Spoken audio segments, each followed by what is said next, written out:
मसीह सबैजनालाई फेरि तपाईहरु सन्चै हुनुहुन्छ? मेरो आवाज सुन्नु हुँदैछ?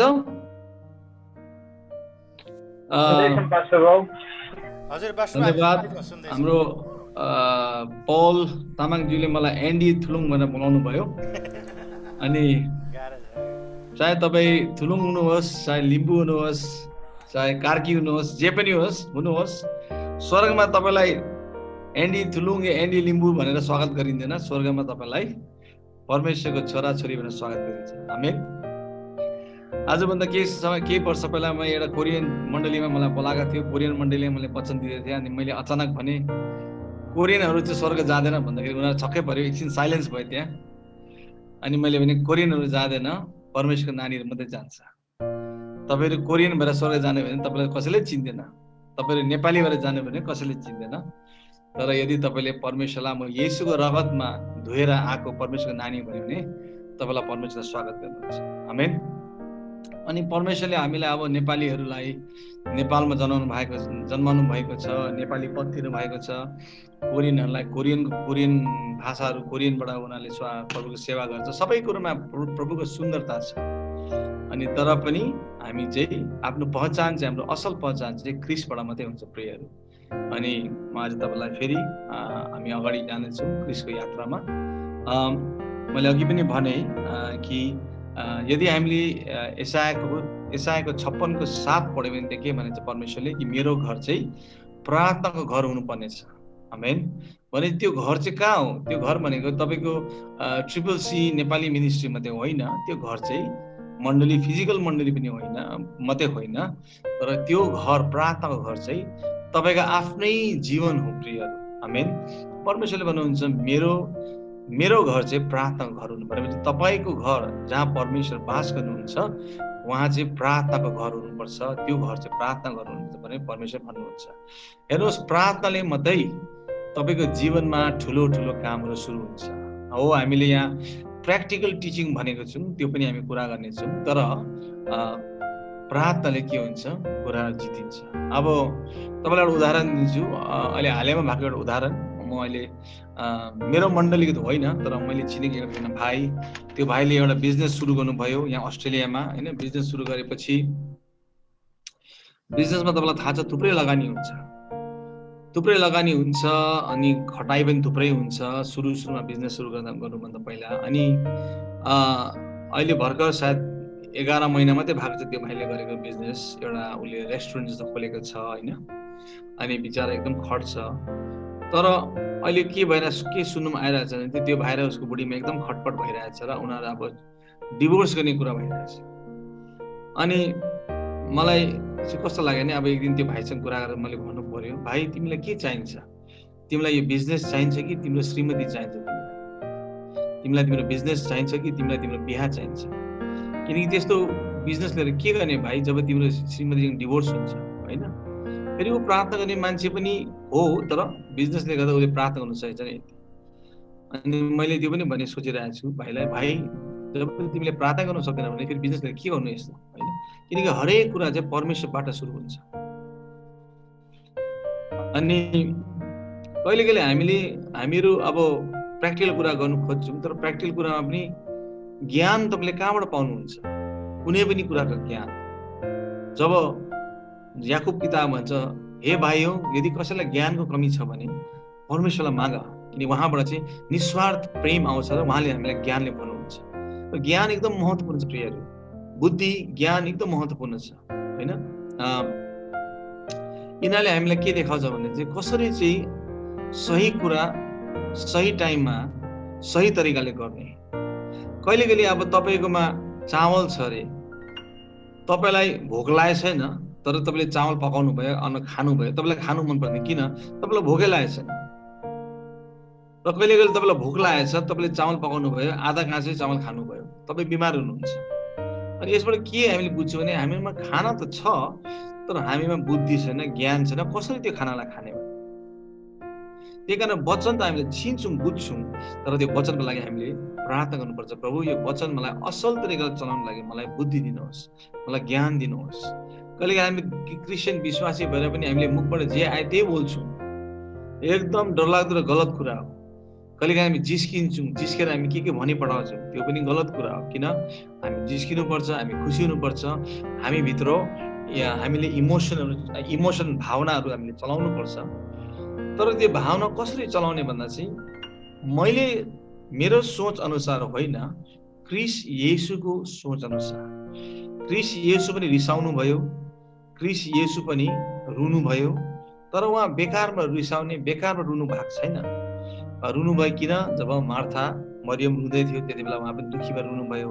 उहाँ रिसाउनु भयो किन भन्दा चाहिँ मन्दिरमा जब बिजनेस गरेको मान्छेले देख्यो, धन्दा गरेको देख्यो, त्यति बेला उहाँ रिसाउनु भयो। अनि उहाँको सबै कुरो के छ, एउटा जायज कुरा हो, यो असल कुरा हो।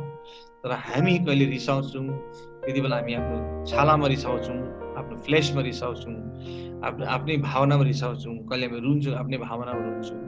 अनि यो सबै कुरो चाहिँ हामीले जबसम्म यसलाई हामीले असल तरिकामा यसलाई तह लाउँदैनौँ, हामी कहिले पनि प्रभुको हिनाइमा हामी असल तरिकाले हिँड्नु सक्दैनौँ। प्रभुले हामीलाई चुनौती दिनुहुन्छ। अब एक कसैलाई, फर इक्जाम्पल, उदाहरण अनुसार कसैलाई एउटा अगमबानीको वरदान आएको छ अरे, होइन?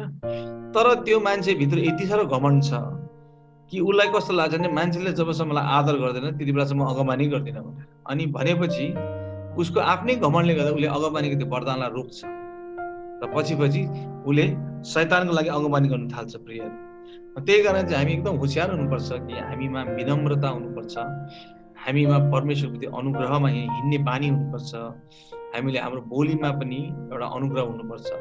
नभए कस्तो हुन्छ भने हामीले थुप्रै त्यो शैतानबाट आउने ढोकाहरू खोल्छौँ र हाम्रो आफ्नै आशिष पछि हाम्रो लागि एउटा श्राप भएर जानेछ। त्यही कारण प्रभुले हामीलाई चाहिँ उहाँको वचनबाट सिकाउनुहुन्छ। प्रिय आमेन। अनि म तपाईँलाई यसको अगाडि अझै के भन्नु चाहन्छु भने चाहिँ प्रभुले भन्नुहुन्छ यशायाको 56मा कि मेरो घर चाहिँ प्रार्थनाको घर हुनुपर्ने छ। आमेन। प्रार्थनाले के गर्छ भने प्रियहरू, हामीलाई चाहिँ प्रभुको नजिक लिएर आउँछ।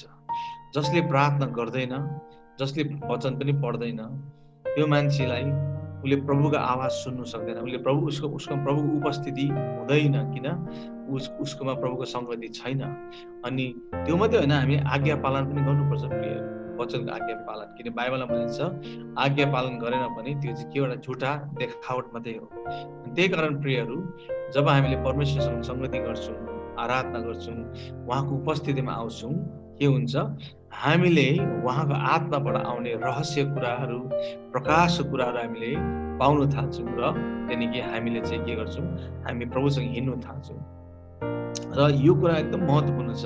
यसले तपाईँको दैनिक जीवन भयो, तपाईँको दाम्पत्य जीवन भयो, तपाईँको काममा भयो, हरेक कुरामा यसले तपाईँलाई मद्दत गर्छ। कतिखेर म पनि पहिला काम गर्दाखेरि, म पनि सरकारी काम गर्दाखेरि कतिखेर कतिवटा कुराहरूमा मलाई पनि बाधा हुन्थ्यो। अनि प्रार्थना गर्दा प्रभुले मलाई सपनामा देखाउनुहुन्थ्यो, सदा यसो छ, यसो गर भनेर भन्दाखेरि मैले त्यही कुराहरू गर्दाखेरि मेरो काम फेरि सजल तरिकाले हुन्थ्यो, सहल तरिकाले सबै कुरो हुन्थ्यो। अनि एकखेप मलाई याद छ, म एकखेप प्रार्थना गर्दै थिएँ। प्रार्थना गरेर जब म सकेँ,तिर मैले एउटा आवाज सुने। आवाजमा प्रभुले के भन्ने, छोरा आज तिम्रो श्रीमतीको जन्मदिन छ, आज उसलाई गएर तिमीले फुल दियो भनेर। अनि प्रभुले हेर्नुहोस्, यस्तो कुरामा पनि तपाईँलाई प्रभुले बोल्नुहुन्छ। आमेन। किनकि त्यो बिहा पनि एउटा पवित्र बिहा हो जो प्रभुले गर्नु भएको, तपाईँहरूको जीवनमा तपाईँको असल जीवन साथी लगाइदिनु भएको। अनि त्यही कारण चाहिँ मैले त्यति बेला झट्टै उठेर प्रभुलाई धन्यवाद दिएर मैले श्रीमतीको लागि फुल किनेँ र उहाँलाई फुल दिएँ, ह्याप्पी बर्थडे भने, होइन। अनि उहाँ पनि खुसी हुनुभयो। अनि म के भन्नु चाहन्छु भने चाहिँ परमेश्वर हाम्रो जीवनमा, हरेक हाम्रो दैनिक जीवनमा उहाँ चाहिँ के हुनुहुन्छ, तयार हुनुहुन्छ। उहाँ चाहिँ हाम्रो जीवनमा भाग लिनु, मेरो छोराले आज के गर्दैछ, मेरो छोराले काम कस्तो गर्दैछ, मेरो छोराले आज के खाँदैछ, यो सबै कुरामा उहाँले तपाईँको बारेमा सोच्नुहुन्छ। यो मैले मात्रै भनेको होइन प्रियहरू, किनकि तपाईँले यदि बाइबल पढ्नुभयो भने त्यहाँ के लेखेको छ, तिमी किन चिन्ता गर्छौ। तपाईँहरूले मलेसियामा हुनुहुन्छ, सायद अरू ठाउँमा हुनुहुन्छ, कतिखेर चिन्ताले तपाईँलाई समात्छ। तर बाइबलमा प्रभुले भन्नुहुन्छ, तपाईँ किन चिन्ता गर्छौ, तिमी किन चिन्ता गर्छौ मेरो नानीहरू, हेर त चराहरू उडेर जान्छ, उनीहरूले कहिल्यै चिन्ता गर्दैन, फेरि पनि तिम्रो असल स्वर्गमा हुने बुवाले उनीहरूलाई खाना दिन्छ। तिम्रो शिरमा हुने कपालहरू के तिमीले गर्नु सक्छौ, तिमीले कहिले गर्नु सक्दैनौ, तर पनि परमेश्वरले तिमीलाई माया गर्नुहुन्छ। अनि यो सबै कुराबाट हामी के बुझ्छौँ प्रियहरू, कि तपाईँको हरेक दैनिक जीवनमा पनि आत्मिकमा प्रार्थना गर्दा मात्रै होइन प्रियहरू, हरेक दैनिक जीवनमा परमेश्वरले तपाईँको वास्ता प्रीति गर्नुहुन्छ, तपाईँलाई प्रेम गर्नुहुन्छ। अनि तर यहाँसम्म मात्रै हाम्रो यात्रा सीमित छैन। मैले अघि भने येशू ख्रीष्ट किन आउनुभयो भन्दाखेरि चाहिँ हामीलाई मुक्ति दिनुको लागि आउनु भएको मात्रै होइन। प्रभु हामीलाई चाहिँ हाम्रो जुन सम्बन्ध हराएको थियो परमेश्वर पितासँग, त्यो सम्बन्धलाई फेरि जोड्नुको लागि आउनु भएको। आमेन। जब हामी अदनको बगैँचामा थियौँ, जब हामी प्रभुसँग हिँड्थ्यौँ, हाम्रो आवाज सुन्थ्यौँ, जब हाम्रो सङ्गति हुन्थ्यो पितासँग, त्यो सबै कुरामा असल जो हाम्रो सङ्गति थियो त्यो सबै टुटेको थियो पापले गर्दा। त्यो सबै कुरालाई चाहिँ उहाँले फेरि जोड्नुको लागि उहाँ दोस्रो आदम भएर आउनुभयो। अनि त्यो कारण चाहिँ फिलिपी 2 के भन्छ, तर त्यसको लागि उहाँले एउटा ठुलो मोल चुकाउनु भयो प्रियहरू। उहाँले आफूलाई विनम्र बनाउनु भयो। उहाँले आफ्नो ताज जुन सिंहासन छ स्वर्गको त्यो छोडेर उहाँ मान्छे भएर आउनु भएर विनम्रतामा उहाँले हरेक सतावटमा आफूलाई राख्नुभयो र उहाँ क्रुसमा उहाँले आफ्नो बलिदान दिनुभयो। र उहाँको त्यो विनम्रता र बलिदानले गर्दा परमेश्वरले उहाँलाई सबभन्दा ठुलो नाम दिनुभयो।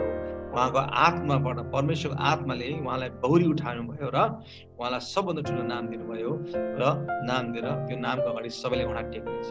हेर्नुहोस्, जब येशू ख्रीष्ट 3 दिन जब उता त्यो पाताल नरकमा थियो, नरकमा हुनुहुन्थ्यो तल के अरे पृथ्वीमुनि, त्यति बेला उहाँ कसरी चाहिँ उहाँले त्यो सबैलाई विजय पाउनुभयो भन्नुहोस् त।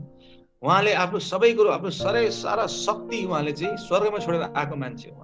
उहाँ 100% मान्छे, 100% परमेश्वर हुनुहुन्थ्यो। तर पृथ्वीमा आउँदा उहाँले आफ्नो सबै अधिकार छोडेर आएको।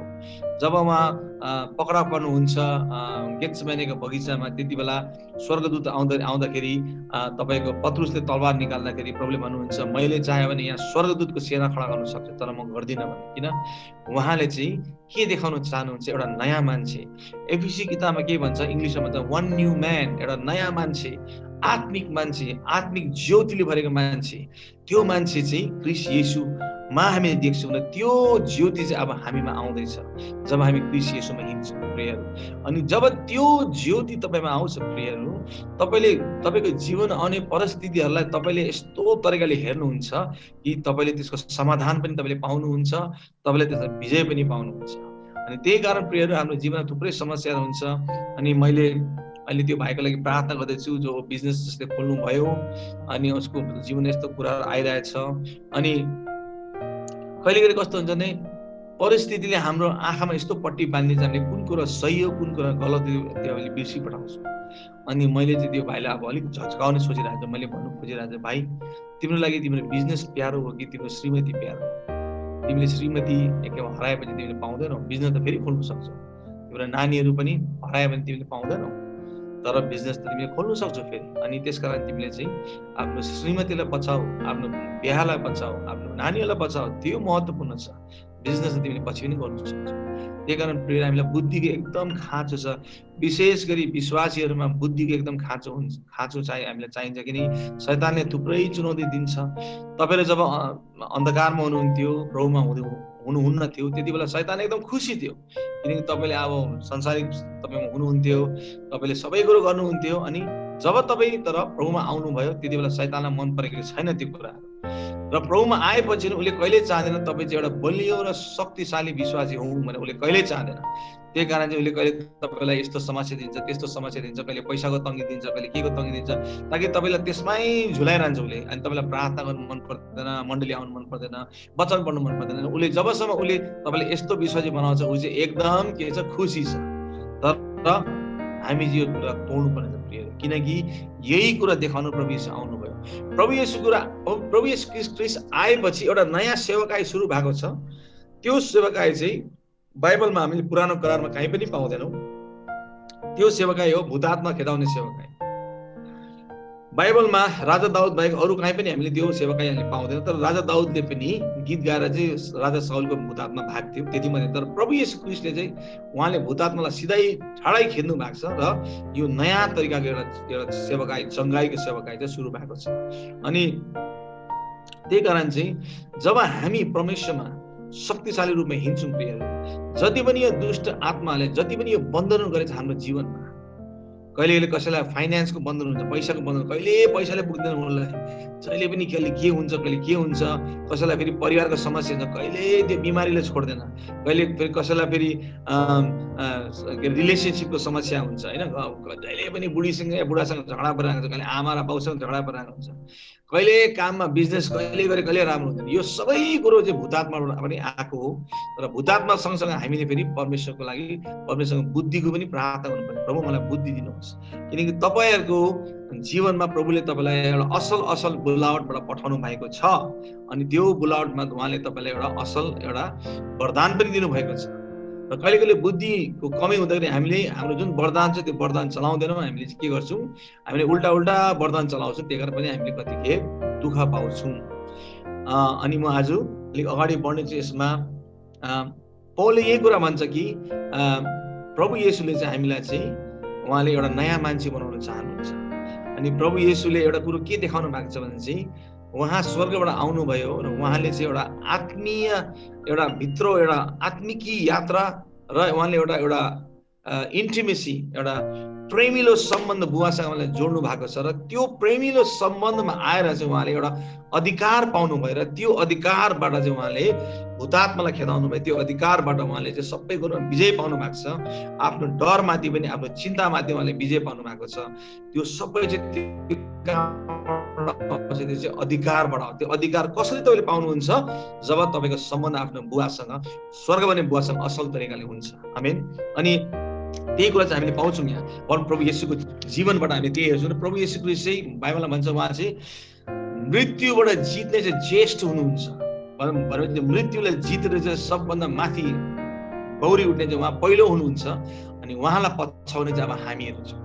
अनि जब प्रभु मृत्युमा हुनुहुन्थ्यो, जब 3 दिनमा तल हुनुभयो, त्यति बेला उहाँले कसरी चाहिँ विजय पाउनुभयो, त्यो सबै त्यो दुष्ट आत्मालाई परमेश्वरको वचनबाट, उहाँले परमेश्वरको वचनलाई निरन्तर उहाँले पनि मनन गर्नुहुन्थ्यो प्रियहरू, उहाँले आफै पनि पढ्नुहुन्थ्यो।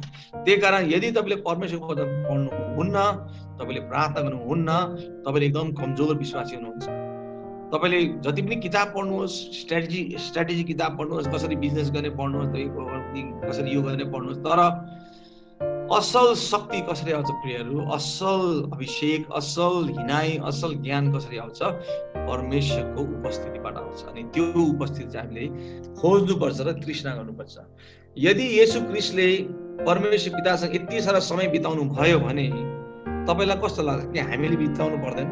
हामीले पनि पर्छ, किनकि उहाँले के भन्नुहुन्छ, कुनै पनि चेला आफ्नो गुरुभन्दा ठुलो छैन। आमेन। अनि हामीले पनि परमेश्वरको तृष्णा गर्नुपर्छ, हामीले पनि समय बिताउनुपर्छ। आमेन। अनि अगाडि हामी श्रेष्ठ गीतमा जाँदैछौँ होइन।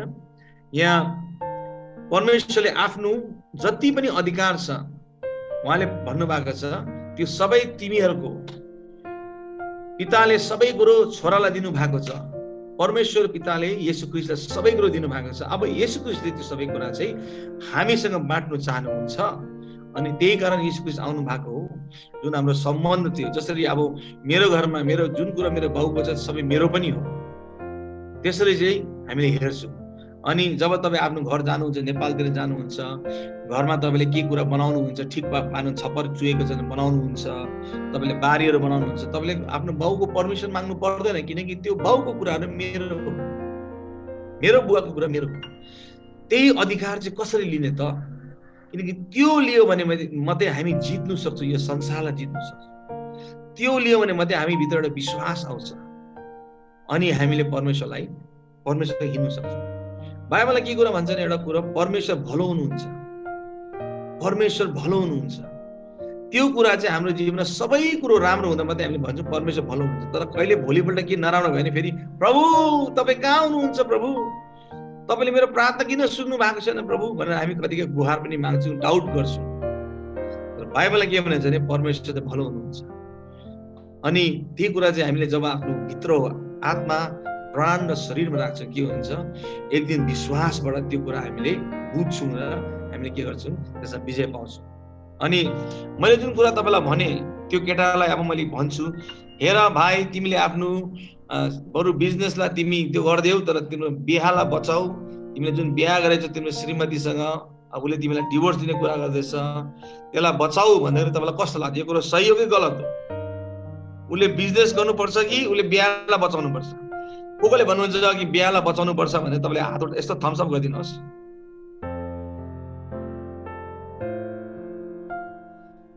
ल कोले भन्नुहुन्छ कि उसले बिजनेस गरोस् तर बिहा चाहिँ नगरोस्, बिहा चाहिँ उसको भाडमा जाओस्? कोले भन्नुहुन्छ? कोही छ यहाँ? हालेलुया। किनकि तपाईले बिजनेस फेरि गर्न सक्नुहुन्छ, तर त्यो श्रीमती जसलाई तपाईले प्रेम गर्नुभयो, त्यो श्रीमती जसलाई तपाईले माया गर्नुभयो, जसको हात थामेर तपाईले परमेश्वर अगाडि तपाईले करार बान्नुभयो, त्यो श्रीमती तपाईले कहाँ पाउनुहुन्छ हैन? त्यो श्रीमान तपाईले कहाँ पाउनुहुन्छ? अनि यो सबै कुरो कुन कुरा सही हो, कुन कुरा गलत र कहिले असल कुरा गर्ने, यो सबै कुरालाई हामीलाई के चाहिन्छ? हामीलाई ज्ञान र बुद्धि। म तपाईलाई पढेर सुनाउने छु। एफिसीको 1 बाउले भन्छ,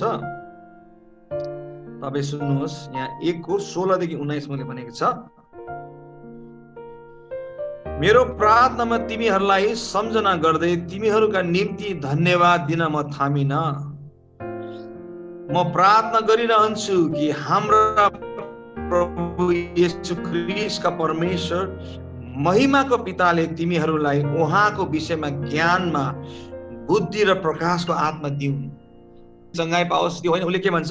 उहाँको विषयको ज्ञानमा परमेश्वर कस्तो हुनुहुन्छ, उहाँले के सोच्नुहुन्छ, उहाँ कसरी हिँड्नुहुन्छ, उहाँको हिँडाइ कस्तो छ, त्यो कुरा, त्यो विषयमा हामीले बुद्धि र प्रकाशको आत्मा पाऊ हैन? यो एकदम महत्त्वपूर्ण छ प्रियहरू। किनकि जब तपाईलाई थाहा हुन्छ मेरो बुवा कुन कुरामा मन पराउनु हुन्न, मेरो बुवाले कुन कुरा मन पराउँछ, तपाईले त्यही कुरामा तपाई हिँड्नुहुन्छ। तपाईले अरूलाई खुसी पार्ने होइन, तर तपाईले सबभन्दा पहिला आफ्नो बुवा परमेश्वरलाई खुसी पार्ने हो। आमेन। अनि जब त्यो कुरा हामीलाई थाहा हुन्छ प्रियहरू, हाम्रो जीवनमा आशीष आफै नै आउँछ। किन मैले अघि भने प्रभु येशूले भन्नुहुन्छ दागको बोट म हुँ। आमेन। हामीहरू उहाँ बाहेक, उहाँदेखि बाहिर केही गर्नु सक्दैन। अनि यहाँ भन्छ, म प्रार्थना गरिरहन्छु कि हाम्रा प्रभु येशू ख्रीष्टका परमेश्वर महिमाको पिताले तिमीहरूलाई उहाँको विषयको ज्ञानमा बुद्धि र प्रकाशको आत्मा दिउन्। म यो पनि प्रार्थना गर्दछु कि तिमीहरूको हृदयको आँखा उज्यालो होस्। हृदयको आँखा भनेको प्रियहरू, हामीले त्यो स्वर्गदूतहरू हेर्ने त्यो स्पिरिचुअल आँखा भनेको होइन। खासमा असल स्पिरिचुअल आँखा भनेको अगमबानी गर्नु, त्यो आत्माहरू छुटाउनु, त्यो एउटा वरदान हो। तर असल स्पिरिचुअल आँखा भनेको चाहिँ के हो? त्यो चाहिँ परमेश्वरको वचनलाई बुझेर आज्ञा पालन गर्नु। कति के हामीले हेर्छौँ, अगमबानी बोल्ने मान्छेले ठुल्ठुलो घमण्डको कुरा पनि गर्छ। किनकि भित्रबाट हृदयको आँखा खुलेको छ।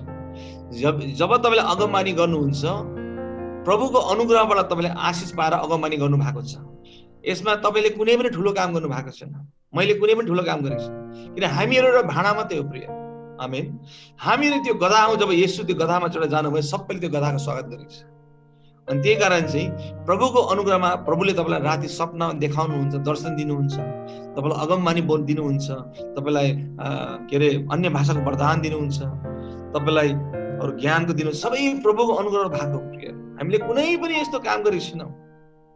हामीले एउटा मात्रै राम्रो काम गरेको चाहिँ के हो? येशू ख्रीष्टलाई हामीले आफ्नो हृदयमा स्वागत गरेको छौँ। आमेन। त्यसबाट चाहिँ के भएको छ? हाम्रो जीवनमा ठुलो ठुलो कामहरू भएको छ। अनि उसले त्यही भन्छ, हृदयको आँखा चाहिँ के होस्? उज्यालो होस्। जब तपाईँको हृदयको आँखा उज्यालो हुन्छ, त्यति बेला तपाईँले पवित्र आत्माले भनेको त्यो शब्दहरू असल तरिकाले बुझ्नु सक्नुहुन्छ। के रहेछ भनेर, पिताको हृदय कस्तो रहेछ भनेर तपाईँले बुझ्नु सक्नुहुन्छ। अनि त्यही कारण त्यसलाई के भन्छ? असल रूपमा त्यही नै हो हाम्रो जीवनमा येशू ख्रीष्टको चुम्बन। अनि यहाँ के भन्छ भने, हृदयको आँखा उज्यालो होस् र कुन आशाको निम्ति उहाँले तिमीहरूलाई बोलाउनु भएको छ। तपाईँ र मलाई परमेश्वरले एउटा आशाको निम्ति बोलाउनु भएको छ। नेपालदेखि मलेसिया जानु, मलेसियादेखि नेपाल फर्केर आउनु यति मात्रै हाम्रो जीवनको लक्ष्य होइन। नेपालदेखि अस्ट्रेलिया आउनु, अस्ट्रेलियादेखि फेरि यहीँ बस्नु यति मात्रै मेरो जीवनको लक्ष्य होइन। हाम्रो जीवनको लक्ष्य चाहिँ त्यो आशा जुन परमेश्वरले, जुन आशाबाट उहाँले हामीलाई पठाउनु भएको छ यो ठाउँमा, त्यो आशालाई चाहिँ पुरा गर्ने, त्यो हाम्रो जीवनको लक्ष्य हो। अनि तर त्यसको लागि चाहिँ हामीलाई के चाहिन्छ? उहाँको ज्ञानको विषयमा बुद्धि र प्रकाशको आत्मा चाहिन्छ, ताकि हाम्रो हृदयको आँखा चाहिँ उज्यालो होस्। जब तपाईँको हृदयको आँखा उज्यालो हुन्छ, तपाईँले हरेक परिस्थितिमा परमेश्वरको हृदय बुझ्नु सक्नुहुन्छ। अनि यहाँ त्यही भन्छ, यहाँ कुन आशाको निम्ति उहाँले तिमीहरूलाई बोलाउनु भएको छ र सन्तहरूमा उहाँको महिमित उत्तराधिकारको सम्पत्ति के हो सो तिमीहरू जान्न सक। तपाईँहरूको के छ उत्तराधिकार? तपाईँको सम्पत्ति के हो? त्यो महत्त्वपूर्ण छ, किनकि यहाँ हामीले जति पनि कुरा गरेका छौँ प्रियहरू, यो सबै एक दिन छोडेर जानेछौँ। तर यहाँ प्रभुमा गरेका कुराहरू चाहिँ सदा सर्वदा तपाईँले याद गर्नुहुन्छ। म एउटा कथा तपाईँलाई छोटो कथा भन्न चाहन्छु। यो मैले सुनेको सत्य कथा हो, तर अब मैले त्यो मान्छेलाई भेटेको छुइनँ। तर यसमा चाहिँ एउटा ठुलो एउटा पास्टर गुरुबा हुनुहुन्थ्यो, उहाँ चाहिँ मृत्यु भयो। उहाँको मृत्यु भएपछि चाहिँ जब उहाँ स्वर्ग जानुभयो, स्वर्ग जाँदाखेरि चाहिँ उहाँलाई स्वर्गदूतले स्वागत गरेछ। स्वागत गरेपछि चाहिँ उहाँलाई स्वर्गदूतले नरकको त्यो कुरा देखाएछ, यो चाहिँ नरकमा यस्तो छ, आउनुहोस् भने देखाइदिएछ। अनि पास्टरमा छक्कै हुनु भएछ, किनकि नरकमा चाहिँ कतिजना उहाँले विश्वासीहरू पनि भेटाउनु भएछ। विश्वासीहरू, एल्डर बाउहरू, डिकन बाउहरू भेटाउनु भएछ त्यहाँ। अनि पास्टर छक्कै परेछ। अनि उहाँले सोद्धाखेरि चाहिँ स्वर्गदूतले भनेछ उहाँको जीवन चाहिँ बाहिरबाट मात्रै राम्रो थियो, तर भित्रबाट चाहिँ एकदम कुहिसकेको थियो। त्यही कारण चाहिँ अहिले उहाँलाई कसैले बचाउनु सक्दैन। अनि त्यो पछि मलाई अति गाह्रो भएर उहाँ चाहिँ फेरि म चाहिँ यहाँ बस्नु सक्दिनँ, अब मलाई चाहिँ अर्को ठाउँ लैजानुहोस् भनेर भन्दाखेरि चाहिँ स्वर्गदूतले फेरि उसलाई चाहिँ स्वर्ग लगेछ। स्वर्गमा जाँदाखेरि उहाँले एउटा राम्रो घर देख्नु भएछ। अनि उहाँले भन्नुभयो यो अति सुन्दर घर कसको हो भन्दाखेरि उहाँले स्वर्गदूतले भनेछ यो घर तपाईँको मण्डलीको एउटा आत्मिकी आमाको हो। अनि कुन आमा भन्दा त्यो एउटा आमा हुन्छ नि, आमा छ, कुन आमा बस्छ, त्यो गरिब आमा, त्यो आमाको घर हो भन्दा। अनि पास्टर खुसी भएछ, ओहो कति राम्रो घर, कसरी यस्तो घर भयो भन्दाखेरि स्वर्गदूतले भनेछ त्यो आमाकोमा केही थिएन, ऊ गरिब छ, कुनामा ऊ बस्थ्यो, कसैले उसलाई वास्ता गर्दैन, तर पनि उसले मण्डलीमा एकदम प्रार्थना गर्थ्यो, नानीहरूलाई उत्साह दिन्थ्यो, मण्डलीको मान्छेलाई उत्साह दिन्थ्यो। उसकोमा केही नहुँदा पनि उसले उनीहरूलाई घरमा बोलाएर चिया दिन्थ्यो र उसले प्रार्थना गर्थ्यो। त्यही कारण चाहिँ परमेश्वर एकदम खुसी हुनु भएको छ। र जहिले जहिले उसले अरूलाई बोलायो, चिया खाजा दियो, आफ्नो गरिबीपनबाट पनि उसले चिया खाजा दियो, उसले उनीहरूको लागि प्रार्थना गरिदियो। परमेश्वरले उसको भवनमा चाहिँ एउटा इँटा थपिदिनु भएको छ। त्यही कारण चाहिँ उसको जीवन अति यस्तो भएर चाहिँ परमेश्वरले त्यो घरै ठुलो बनाइदिनु भएको छ भन्दाखेरि त्यो पास्टर एकदम खुब खुसी हुनुभयो, मेरो मण्डलीको एउटा आमाको चाहिँ घर यस्तो रहेछ भनेर। अनि त्यो पछि पास्टर जानुभयो स्वर्गदूतसँग, फेरि उहाँले अर्को एउटा घर देख्नुभयो, त्यो घर पनि एकदम राम्रो थियो। अनि उहाँले भन्नुभयो के अरे यो घर कसको हो भन्दाखेरि स्वर्गदूतले भने यो घर तपाईँको डिकन बाउको। कुन डिकन बाउ? फलाना डिकन बाउको। उहाँ के गर्यो उहाँले यस्तो तपाईँले घर दिनुभयो भन्दाखेरि स्वर्गदूतले भन्नुभयो कि डिकन बाउले काम पनि गर्नुहुन्छ, तर मण्डलीको सेवा पनि गर्नुहुन्छ, र कतिकै भइ नभई आफ्नो परिवारको समय पनि काटेर उहाँले अरूलाई दिनुहुन्छ, उहाँ अरूलाई घरमा बोलाउनुहुन्छ, उहाँले उत्साह दिनुहुन्छ, फोन गरेर उत्साह दिनुहुन्छ। अनि उहाँले कहिले कहिले भाइ बहिनीहरू कहिले कहिले नराम्रो कुरा गर्दा कहिले कहिले उहाँले माया गरेर हकार्नुहुन्छ, असल बाटोमा लिएर आउनुहुन्छ। अनि यो सबै असल काम गर्दाखेरि कतिकै बुढीको गाली पनि खानुहुन्छ, किन तिम्रो घरमा समय छैन, किन बाहिर गइरहन्छ भने। तर पनि उहाँले चाहिँ असल काम प्रभुलाई प्रेम गरेर गर्दाखेरि चाहिँ हरेक असल कामबाट परमेश्वरले उहाँलाई एउटा इँटा थपिदिनु भएको छ। अनि त्यही उहाँ अझै खुसी हुनुभयो। अनि त्यो पछि उहाँले भन्नुभयो स्वर्गदूतलाई मेरो घर चाहिँ कहाँ छ देखाउनुहोस् स्वर्गदूत भन्दा स्वर्गदूतले उहाँलाई एउटा ठाउँमा लैजानु भयो, एउटा सुनसान ठाउँ रहेछ, त्यहाँ दुईटा इँटा रहेछ। अनि स्वर्गदूतले यो चाहिँ तपाईँको घर हो भनेर।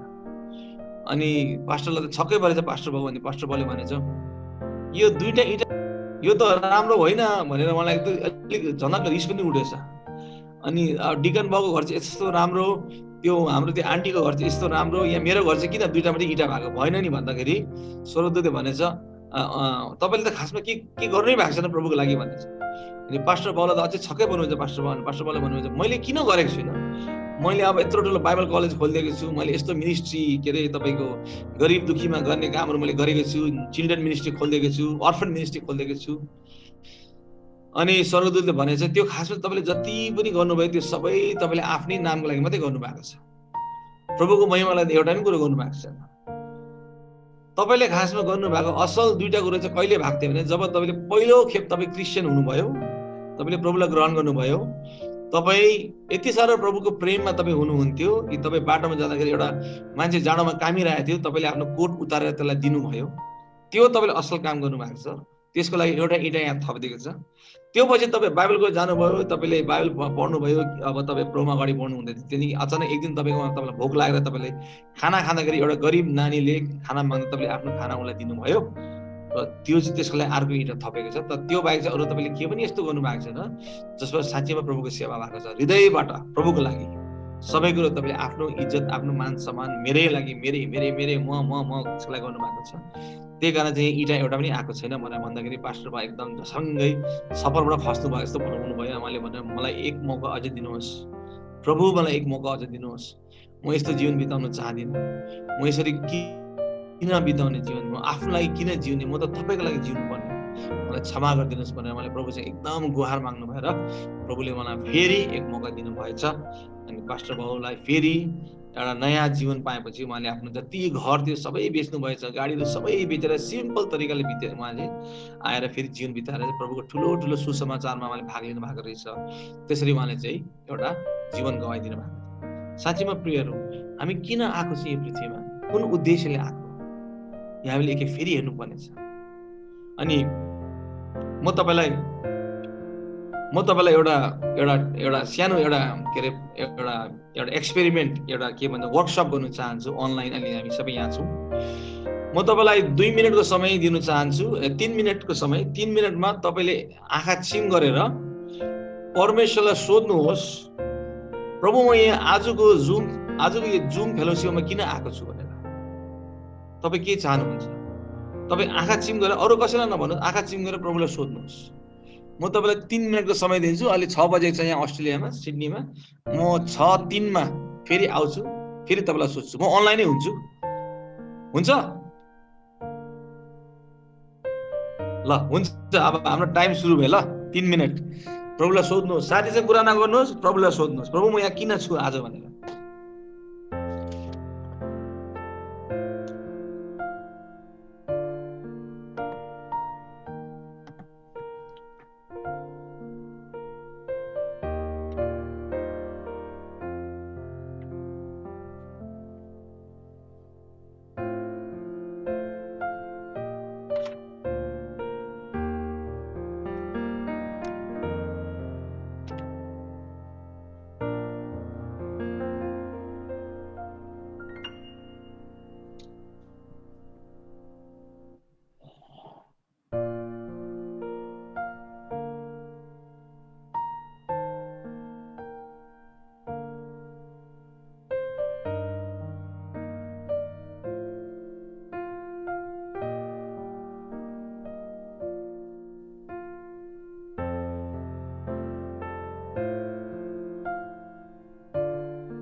हुन्छ, हामीले 3 मिनेट बितायौँ।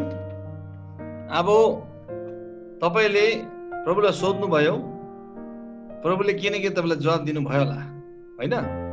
अनि म तपाईसँग सोध्नु चाहन्छु, एक दुई जनासँग सोध्नु चाहन्छु कि तपाईले के चाहिँ सुन्नुभयो, प्रभुले के भन्नुभयो तपाईलाई? हाम्रो यहाँ मोहन बोहराजी हुनुहुन्छ।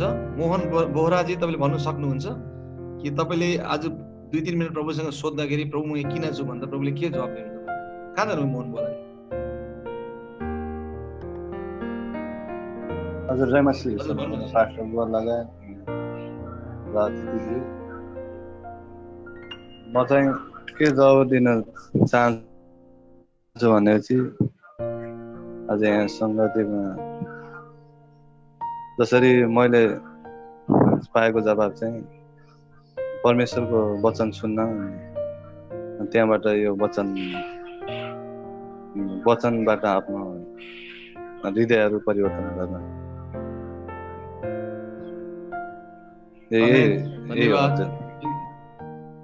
धन्यवाद, थ्याङ्क यू। यहाँ हाम्रो मोहन बेउराजीलाई धन्यवाद छ। र म सोध्नु चाहन्छु, हाम्रो यहाँ एकजना सबिनाजी हुनुहुन्छ। सबिनाजी, तपाईँलाई चाहिँ के भन्नुभयो प्रभुले?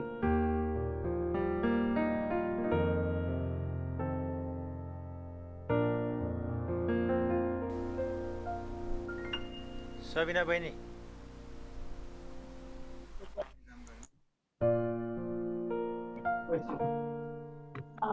तपाईँको आवाज आएन।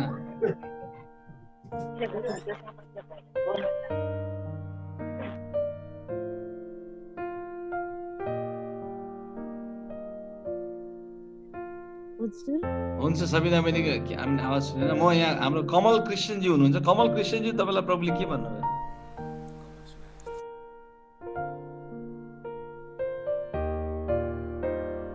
जय मसीह। पास्टर लगायत सम्पूर्ण मन परिवारलाई हुन्छ। मलाई परमेश्वरले एउटा नयाँ हृदय दिनुहुन्छ।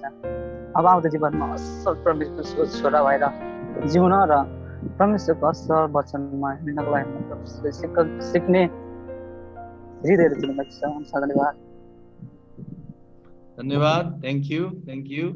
हाम्रो माझमा यहाँ हाम्रो कमल सुनारजी हुनुहुन्छ। कमल सुनारजी, तपाईँलाई चाहिँ प्रभुले के भन्नुभयो?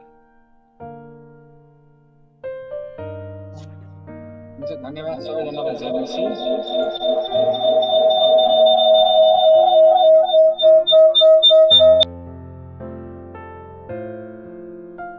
जय मसीह। म चाहिँ यो संसारमा किन छु भन्ने कुरा जब मैले मनन गर्दाखेरि एउटा कुरो मैले बुझेँ कि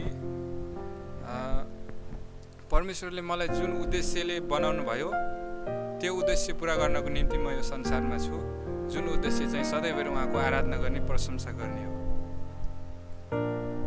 थ्याङ्क यू, धन्यवाद। ओके, र अब म अझै एक दुईजना सोधेर म फेरि वचनमा जानेछु, अझै कन्टिन्यू गर्नेछु। को यहाँ हुनुहुन्छ? यहाँ सकुना राई हुनुहुन्छ। सकुना राई, तपाईँले भन्न सक्नुहुन्छ अहिले प्रभुले तपाईँलाई के भन्नुभयो?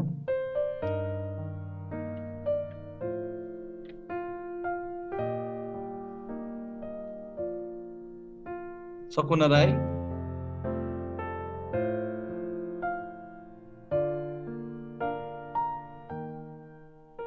बहिनी सकुना भन्नु न।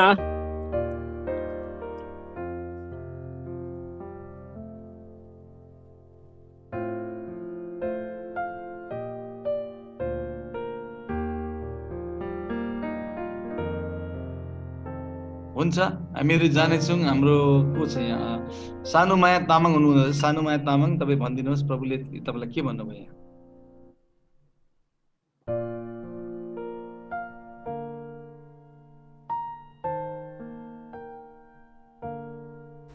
भन्नुहोस् बहिनी, दिदी भन्नुहोस्। अनम्युट गर्नुहोस् त। जय मसीह। सम्पूर्ण पास्टर बाबाहरू सम्पूर्णलाई अनि मण्डलीबाट सम्पूर्णलाई जय मसीह। किनकि मलाई चाहिँ परमेश्वरलाई सर्वप्रथम त म परमेश्वरलाई धन्यवाद दिन चाहन्छु। परमेश्वरले मलाई भन्नुभयो कि तिमी यस ठाउँमा सधैँभरि मेरो वचन पालन गर्नु र अनि परमेश्वरको वचनकै निम्ति राम्रो भनेर चाहिँ आफ्नो हृदयहरू परिवर्तन गर्दै आफ्नो जीवनलाई परिवर्तन गर्दै अनि अगाडि बढ्नु भनेर कुराहरू भन्नुभयो। तपाईँहरू धन्यवाद छ भनेर आमेन आमेन। जय मसीह। हुन्छ, धन्यवाद, जय मसीह छ। धन्यवाद तपाईँले भन्नुभयो तपाईँ कुराहरू। साँच्चैमा यो तपाईँको आफ्नो कल्पना होइन प्रिय, किन तपाईँले यदि साँच्चैमा परमेश्वरलाई सोध्नु भएको छ भने परमेश्वरले तपाईँलाई यो कुरा भन्नै भएको हो। किनकि जब तपाईँ सानोमा तपाईँको आफ्नै नानीहरूले जब तपाईँलाई सोध्छ तपाईँले आफ्नो नानीहरूलाई असल जवाब दिनुहुन्छ। प्रभुले भन्नुहुन्छ कुनै पनि असल बाउले आफ्नो छोराले उसलाई माछा माग्दा सर्प दिँदैन, रोटी माग्दा ढुङ्गा दिँदैन। त्यही कारण तपाईँलाई पनि परमेश्वरले यो कुरा भन्नुभएको हो। अनि यसबाट हामी के देख्छौँ भने चाहिँ सबभन्दा माथि परमेश्वरले आफू आफ्नो वचन राख्नुहुन्छ। उहाँले आफूलाई पनि आफ्नो वचन पनि राख्नुहुन्छ।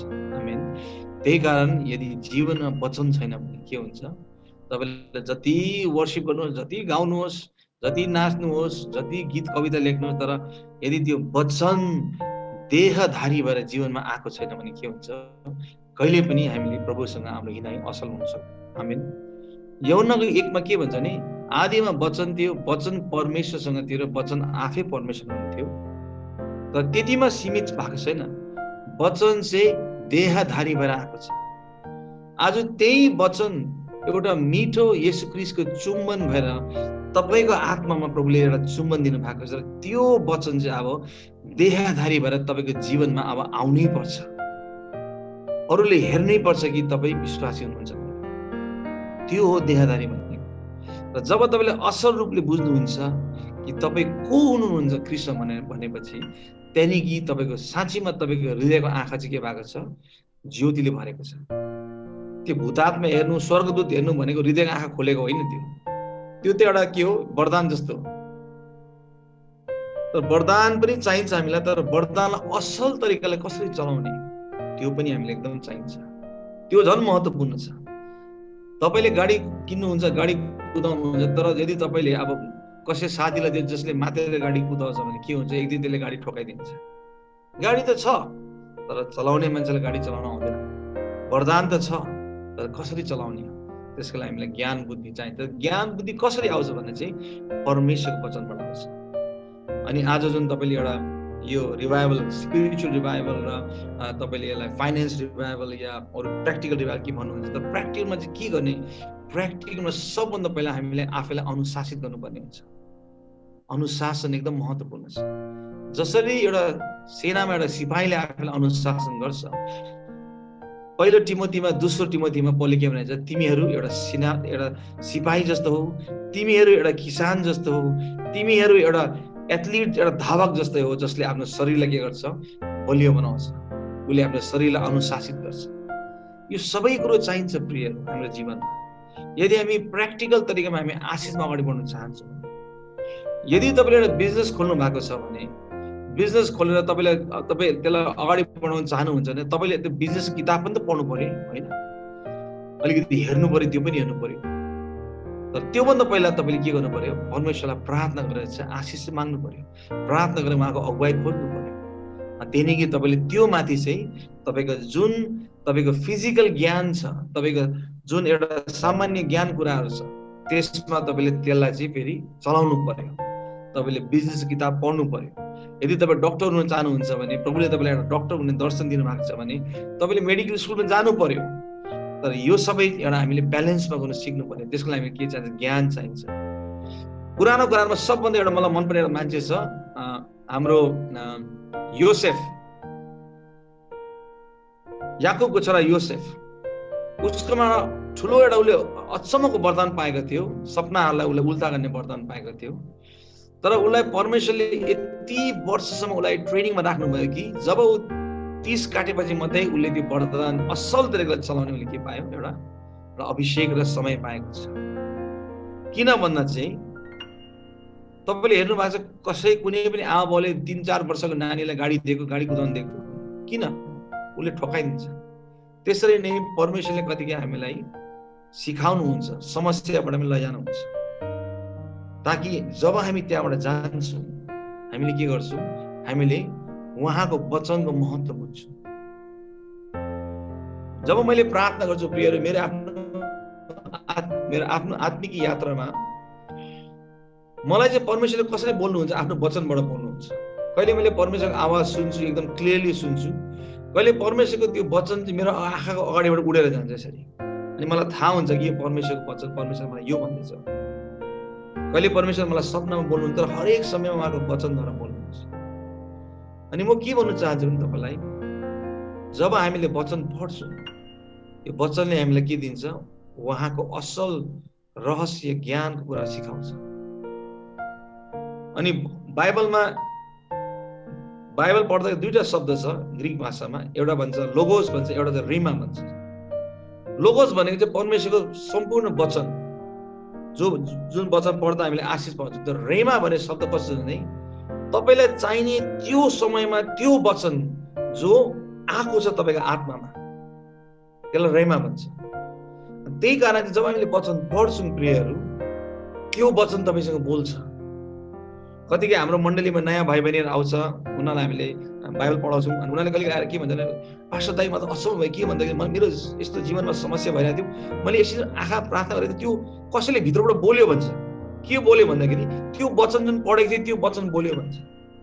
के भयो त?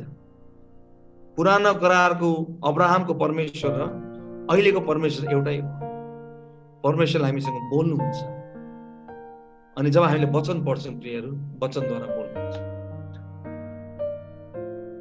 आमेन। किन वचन पढ्नु जरुरी छ भन्दाखेरि चाहिँ किनकि वचनबाट हामीले असल सही र गलत छुट्याउँछौँ। कहिले कहिले आत्मिक कुरामा हामी जादु टोना गर्ने पनि देख्छ त भन्नुहुन्छ, उनीहरूको आत्मिक आँखा खुलेको हो। कस्तो लाग्छ तपाईँलाई? आत्मिक आँखा खुलेको हो? कसले भन्नुहुन्छ खुलेको हो मलाई? कसले भन्नुहुन्छ खुलेको होइन मलाई? जादु टोना गर्ने मान्छेले के देखाइदिन्छ तपाईँलाई कस्तो लाग्छ? उसको आत्मिक आँखा खुलेको हो? उसको आत्मिक आँखा खुलेको छैन प्रियहरू। किन? त्यो आत्मिक आँखाले क्रिस्ट येशू को हो, तपाईँ क्रिस्ट येशूमा को हुनुहुन्छ र तपाईँ कुन महिमाको आशामा बनाउनु भएको छ र तपाईँको बुलावट के हो, सबै कुरो चाहिँ त्यो आत्मिक आँखा खोलेर तपाईँ देख्नुहुन्छ। तर त्यो झाँक्रीले त के पनि थाहा छैन, उसले त भूत मात्रै हेरिरहेछ। अनि भूतात्माहरू हेर्नु भनेको आत्मिक आँखा खुलेको होइन प्रिय। आत्मिक आँखा खुलेको भनेको तपाईँको सम्बन्ध के छ, त्यो परमेश्वर जस्तै ब्रह्माण्ड बनाउनु भयो, त्यो परमेश्वर तपाईँलाई कुन आशामा बनाउनु भएको छ, त्यो तपाईँले कसरी पुरा गर्ने त्यो यात्रा।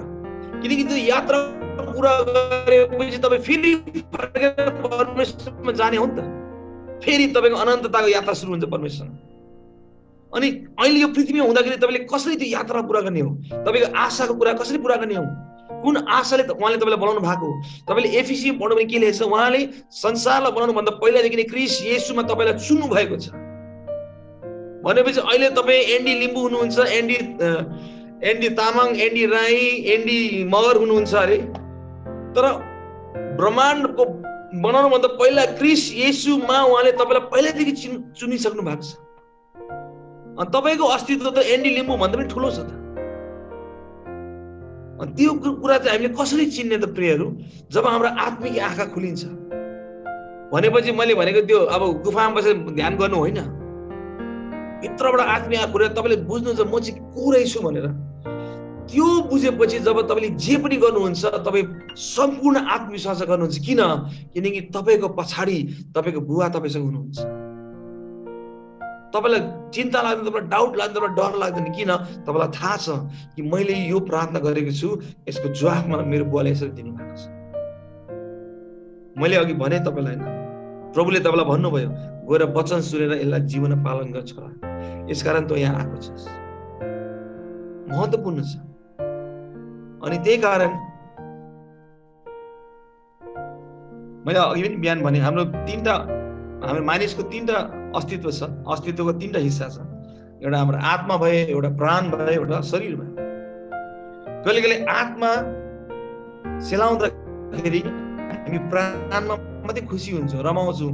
कहिले त्यो भजन गाउन सुन्दाखेरि हामी एकदम रुन्छौँ, कराउँछौँ, आँसु बगाउँछौँ, एकदम लट्टेको जस्तो हुन्छौँ। तर भजन सुनेपछि हाम्रो जीवन के परिवर्तनै आउँदैन। त परिवर्तन कसरी आउने त प्रियहरू? जब त्यो वचन देहधारी हुन्छ। सुन्नुहोस्, तर जीवन परिवर्तन छैन भने प्रभुले भन्नुहुन्छ म तँलाई चिन्दिनँ भनेर। यो एकदम ठुलो डरलाग्दो कुरो हो प्रियहरू। मैले एउटा अस्ति भएको कुराहरू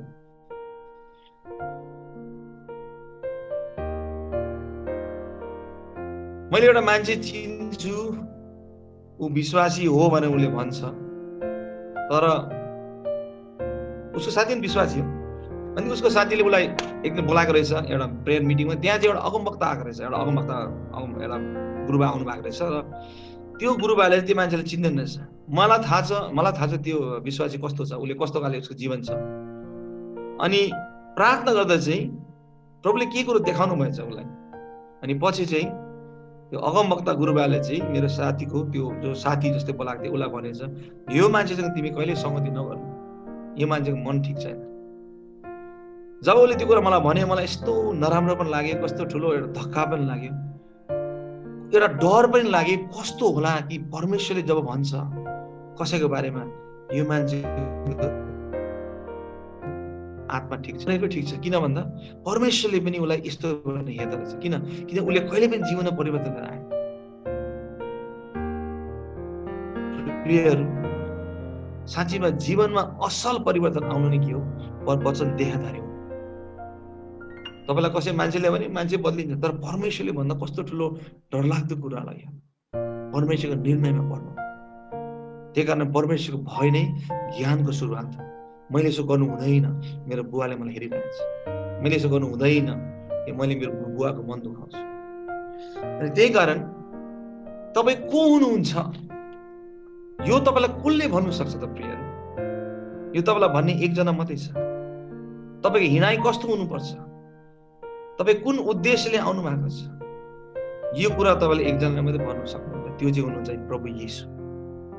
यहाँ भन्छ तपाईँको जब हामी पढ्छौँ भजन सङ्ग्रह 19 मा, म एकछिन तपाईँलाई पढेर सुनाउनेछु। भजन सङ्ग्रह 19 मा के भन्छ भने यहाँ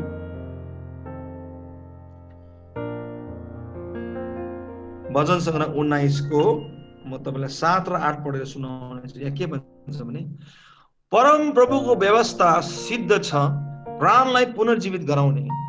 परम प्रभुको कानुनहरू विश्वसनीय छ, निर्बोधलाई बुद्धिमान तुल्याउने।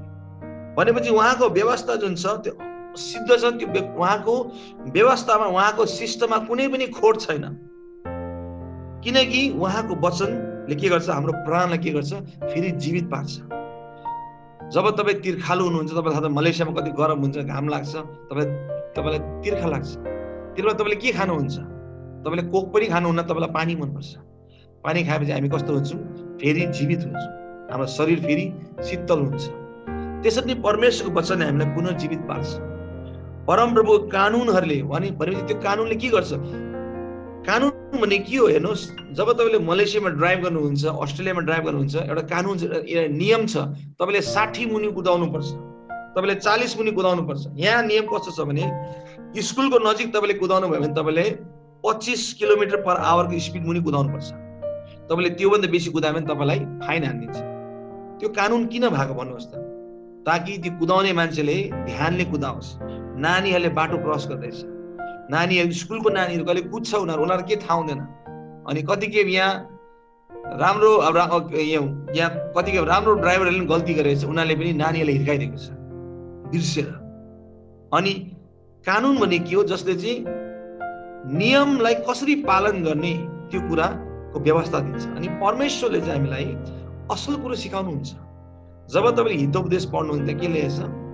छोरा, तेरो बुवाको भनेको कुराहरू सुन र तेरो आमाले सिकाएको कुरालाई कहिले नबिर्सी, आफ्नो निधारमा लेखिराख, आफ्नो छातीमा लेखिराख, कहिले नबिर्सी भनेको छ।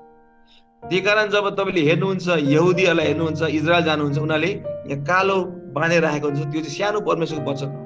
हातमा पनि बेरेर राखेको हुन्छ, किन? त्यो चाहिँ परमेश्वरको वचन हो। तर त्यो भन्दा पनि असल कुरो परमेश्वरले त्यो वचन निधारमा हातमा बाँध्नु भन्दा पनि यहाँ भित्र बाँध्नु भनेर भन्नु भएको छ। किन त्यो भित्र भयो भने त्यो हाम्रो आत्मामा त्यो बाँधिन्छ। अनि त्यही कुरा भन्छ कि परम प्रभुको के छ, कानुनहरू विश्वसनीय छ, कहिले पनि त्यसले धोका दिँदैन, निर्बोधलाई बुद्धिमान तुल्याउन। परम प्रभुको नियमहरू ठिक छन्, हृदयलाई आनन्द गराउने। परम प्रभुको आज्ञाहरू उज्जवल छ, आँखालाई प्रकाश दिने, हैन?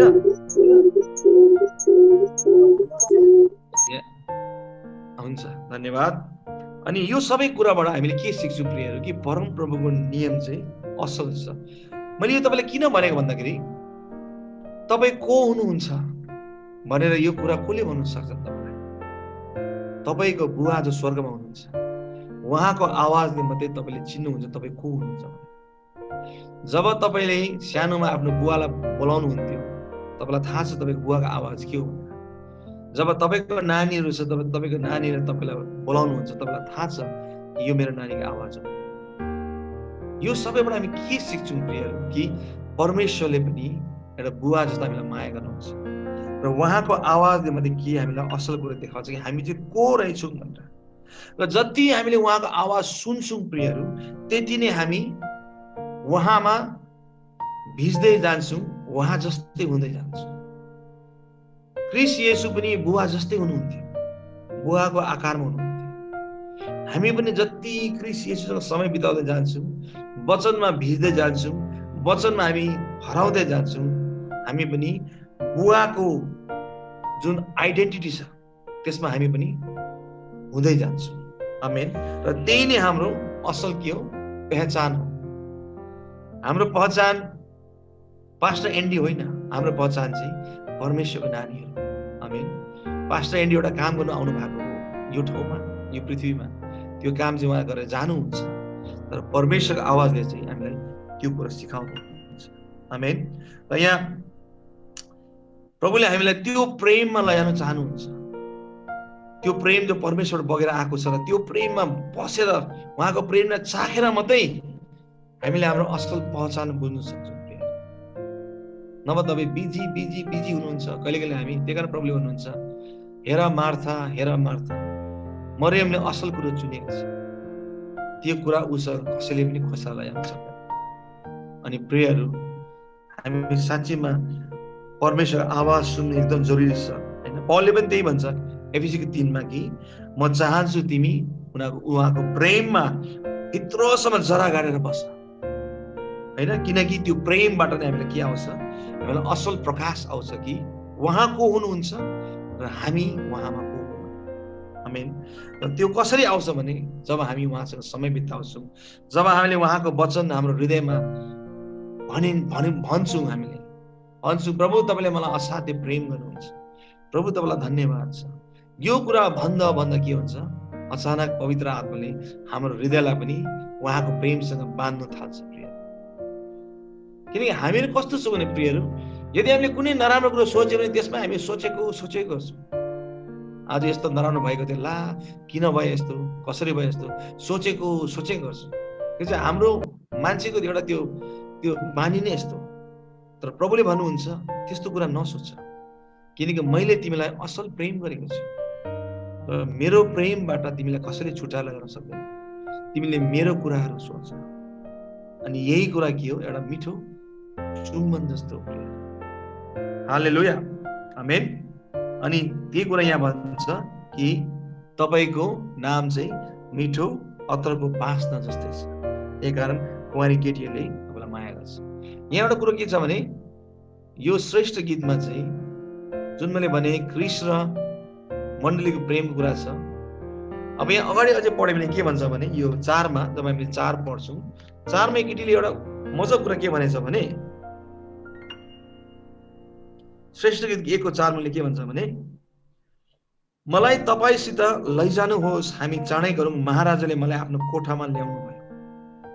महाराजा भनेको चाहिँ प्रभु येशू परमेश्वर, उहाँले आफ्नो कोठाभित्र भनेपछि आफ्नो हृदयभित्र मलाई लिएर आउनु भयो। कोठामा के हुन्छ?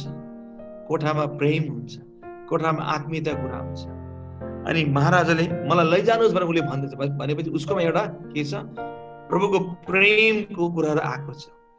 जति तपाईँले परमेश्वरको आवाज सुन्नुभयो नि प्रियहरू, त्यति नै तपाईँभित्र परमेश्वरमा अझै समय बिताउने मन हुन्छ तपाईँलाई, त्यति नै तपाईँलाई आनन्द लाग्छ, अझै तपाईँलाई तृष्णा लाग्छ। पुगेन प्रभु 5 मिनट पुगेन, मलाई अझै 10 मिनट बिताउनु पर्ने छ। तपाईँले काम गर्नुहुन्छ, तपाईँले काममा पनि ब्रेकमा तपाईँ एकछिन वचन पढ्नुहुन्छ, तपाईँ ट्रेनमा जाँदा तपाईँले वचन पढ्नुहुन्छ, किन यो तृष्णाले गर्दा भएको प्रिय। मलाई अझै वचन पढ्नु छ, मलाई अझै यो वचनमा हुने मेरो परमेश्वरलाई चिन्नु पर्ने छ, म चिन्नु चाहन्छु। अनि यो कुरा चाहिँ प्रेमबाट सुरु हुन्छ। अनि यही कुरा उसले भन्दैछ। अनि त्यो पछि म 5 मा जानेछु। उसले के भन्छ भने, म श्याम वर्णकी तर सुन्दरी छु, हे यरुशलेमका छोरी, हे यरुशलेमका छोरी हौ, हे यरुशलेमको छोरी हो, केदारका पालहरू जस्तै कालो र सोलोमनको पालका पर्दा जस्तै। उसले के भन्छ भने, म श्याम वर्णकी छु तर सुन्दरी छु। श्याम वर्ण भनेको कालो रूप, मेरो रङ कालो छ। किन? मान्छेको रङ कालो कसरी हुन्छ? घाममा डढेर कालो हुन्छ। कालो भनेको चाहिँ यहाँ चाहिँ पापले गर्दा भनेको। अब तपाईँको यदि तपाईँ श्याम वर्णको हुनुहुन्छ भने तपाईँले यो नसोच्नु ला पास्टर एन्डिलले मलाई पापको भन्ने होइन, त्यो होइन। तर श्याम वर्ण भनेको चाहिँ यहाँ चाहिँ कालो भने चाहिँ पापले गर्दा म चाहिँ कालो भएको थिएँ होइन, तर म सुन्दरी छु। यो कुरा उसलाई कसले भन्यो? यो कुरा चाहिँ उसलाई त्यो राजाले भनेको छ। यो श्रेष्ठ गीतमा चाहिँ एउटा राजा र एउटा गरिब केटीको प्रेमको कथा छ।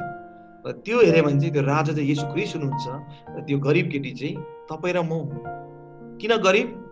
किनकि हामी संसारको पापमा यति साह्रो कालो भएको थियौँ कि हामीमा दिने कुरो केही पनि छैन। हामीले प्रभुलाई के दिनु सक्छौँ प्रिय? केही पनि दिनु सक्दैनौँ। त्यही कारण हामी गरिब छौँ। तर पनि यो कवितामा, यो श्रेष्ठ गीतमा यो राजाले चाहिँ त्यो केटीसँग बिहा गर्न चाहन्छ। किन? यो केटीले चाहिँ राजालाई केही पनि दिनु सक्दैन।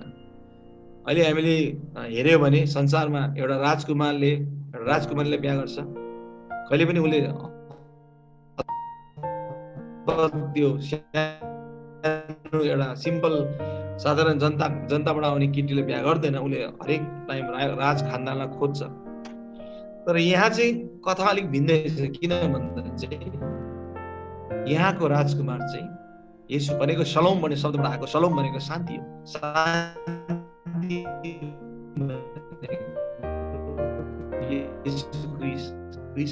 शान्तिको कुमार। अनि उहाँले चाहिँ यो केटीसँग प्रेम गर्न चाहनुहुन्छ, उहाँसँग बिहा गर्न चाहनुहुन्छ। किन भन्दा चाहिँ उहाँले उहाँसँग प्रेम गर्नु। कालो भइसकेको थिएँ, तर यो राजाको आवाज म सुन्दैछु। राजाले भन्दैछ, होइन तिमी सुन्दरी छौ। त्यही हो असल चुम्बन भनेको। जब तपाईँको जीवनभरि समस्या आउँछ प्रियहरू, तपाईँले के गर्नुहुन्छ? घोडामा बसेर प्रार्थना गर्नुहुन्छ। प्रार्थना गरेपछि प्रभुले तपाईँलाई एउटा वचन दिनुहुन्छ। प्रार्थना गरेपछि प्रभुले तपाईँलाई सपनामा दर्शन दिनुहुन्छ, तपाईँलाई उत्साहन दिनुहुन्छ, आश्वासन दिनुहुन्छ, भन्नुहुन्छ छोरा नडरा, तैँले गर्नु सक्छस्। त्यो के हो? त्यो एउटा मिठो चुम्बन हो। त्यो प्रभुले तपाईँलाई भनेको के भनेको कि तिमी चाहिँ सुन्दर छौ। एउटा अचम्मको कुरो हो। ऊ काली छ तर कसरी सुन्दरी छ? किनकि उसको सुन्दरता असल रूपले चाहिँ ख्रीष्ट येशूले मात्रै हेर्नु भएको छ। किनकि उसलाई बनाउने को हो? प्रभु येशू हुनुहुन्छ। तपाईँ र मलाई बनाउने पनि प्रभु येशू हुनुहुन्छ। र त्यही कारण हाम्रो कतिवटा कमजोरीमा पनि बाइबलले भन्छ परमेश्वरले कहिले हाम्रो साथ छोड्नुहुन्न। किनकि परमेश्वरलाई आफ्नो प्रेममाथि भरोसा छ। हाम्रो कमजोरी भन्दा पनि येशू ख्रीष्टलाई चाहिँ आफ्नो त्यो रगतको शक्ति र प्रेममाथि भरोसा छ। र त्यो शक्तिमा उहाँले हेर्नु भएको छ कि हामी एक दिन कस्तो भएर जान्छौँ। तपाईँमा यहाँ कतिजना हुनुहुन्छ, तपाईँलाई आजभन्दा 10 वर्ष पहिला पनि थाहा थिएन होला कि तपाईँले येशू ख्रीष्टलाई चिन्नुहुन्छ कि तपाईँ मलेसिया आउनुहुन्छ। तर कसरी प्रभुले तपाईँलाई चाहिँ लिएर आउनुभयो र पछि तपाईँको जीवनमा अझै असल कामहरू गर्नुहुन्छ। किन यो प्रभुको योजना हो प्रियहरू। त्यही कारण प्रभुले भन्नुहुन्छ तिमीहरू सुन्दर छौ, किनकि तिमी भित्र चाहिँ मैले यो योजनाहरू बुनेको छु र यो योजनाहरू म पुरा गर्नेछु। अनि उसले भन्दैछ म काली छु, म श्याम वर्णकी छु, तर म सुन्दरी छु। बिस्तारै उसले परमेश्वरको वचनमा ऊ ध्यान गर्दैछ। त्यही कारण जब तपाईँले संसारमा अब मलेसियामा अब के भइरहेको होला, पोलिटिक्स भइरहेको होला, नेपालीहरू समस्या भइरहेको त्यो भइरहन्छ। यहाँ पनि त्यस्तै छ प्रिय। यहाँ पनि कुनै पनि एकदम अस्ट्रेलिया भनेपछि एकदम असल दामी ठाउँ होइन। यहाँ पनि त्यस्तै छ। स्टुडेन्टहरू आउँछ, यहाँ पनि उनीहरू बिचारा काम गर्नुपर्छ, खट्नुपर्छ, कलेज फिस तिर्नुपर्छ होइन। अनि मलेसियामा सायद तपाईँ त पढ्नु पनि पर्दैन होला, काम मात्रै होला तपाईँको होइन। यहाँ त पढ्नु पनि पर्छ, फेरि कलेज पनि जानुपर्छ, फेरि कलेजको फिस पनि तिर्नुपर्छ $30,000-40,000 कमाएर। अनि बिचारा फेरि मण्डली पनि आउँछ उनीहरू, सजिलो छैन यहाँ पनि। अनि यो कुराहरू सम्झिँदै बस्यो भने त हामीलाई त टेन्सन हुन्छ।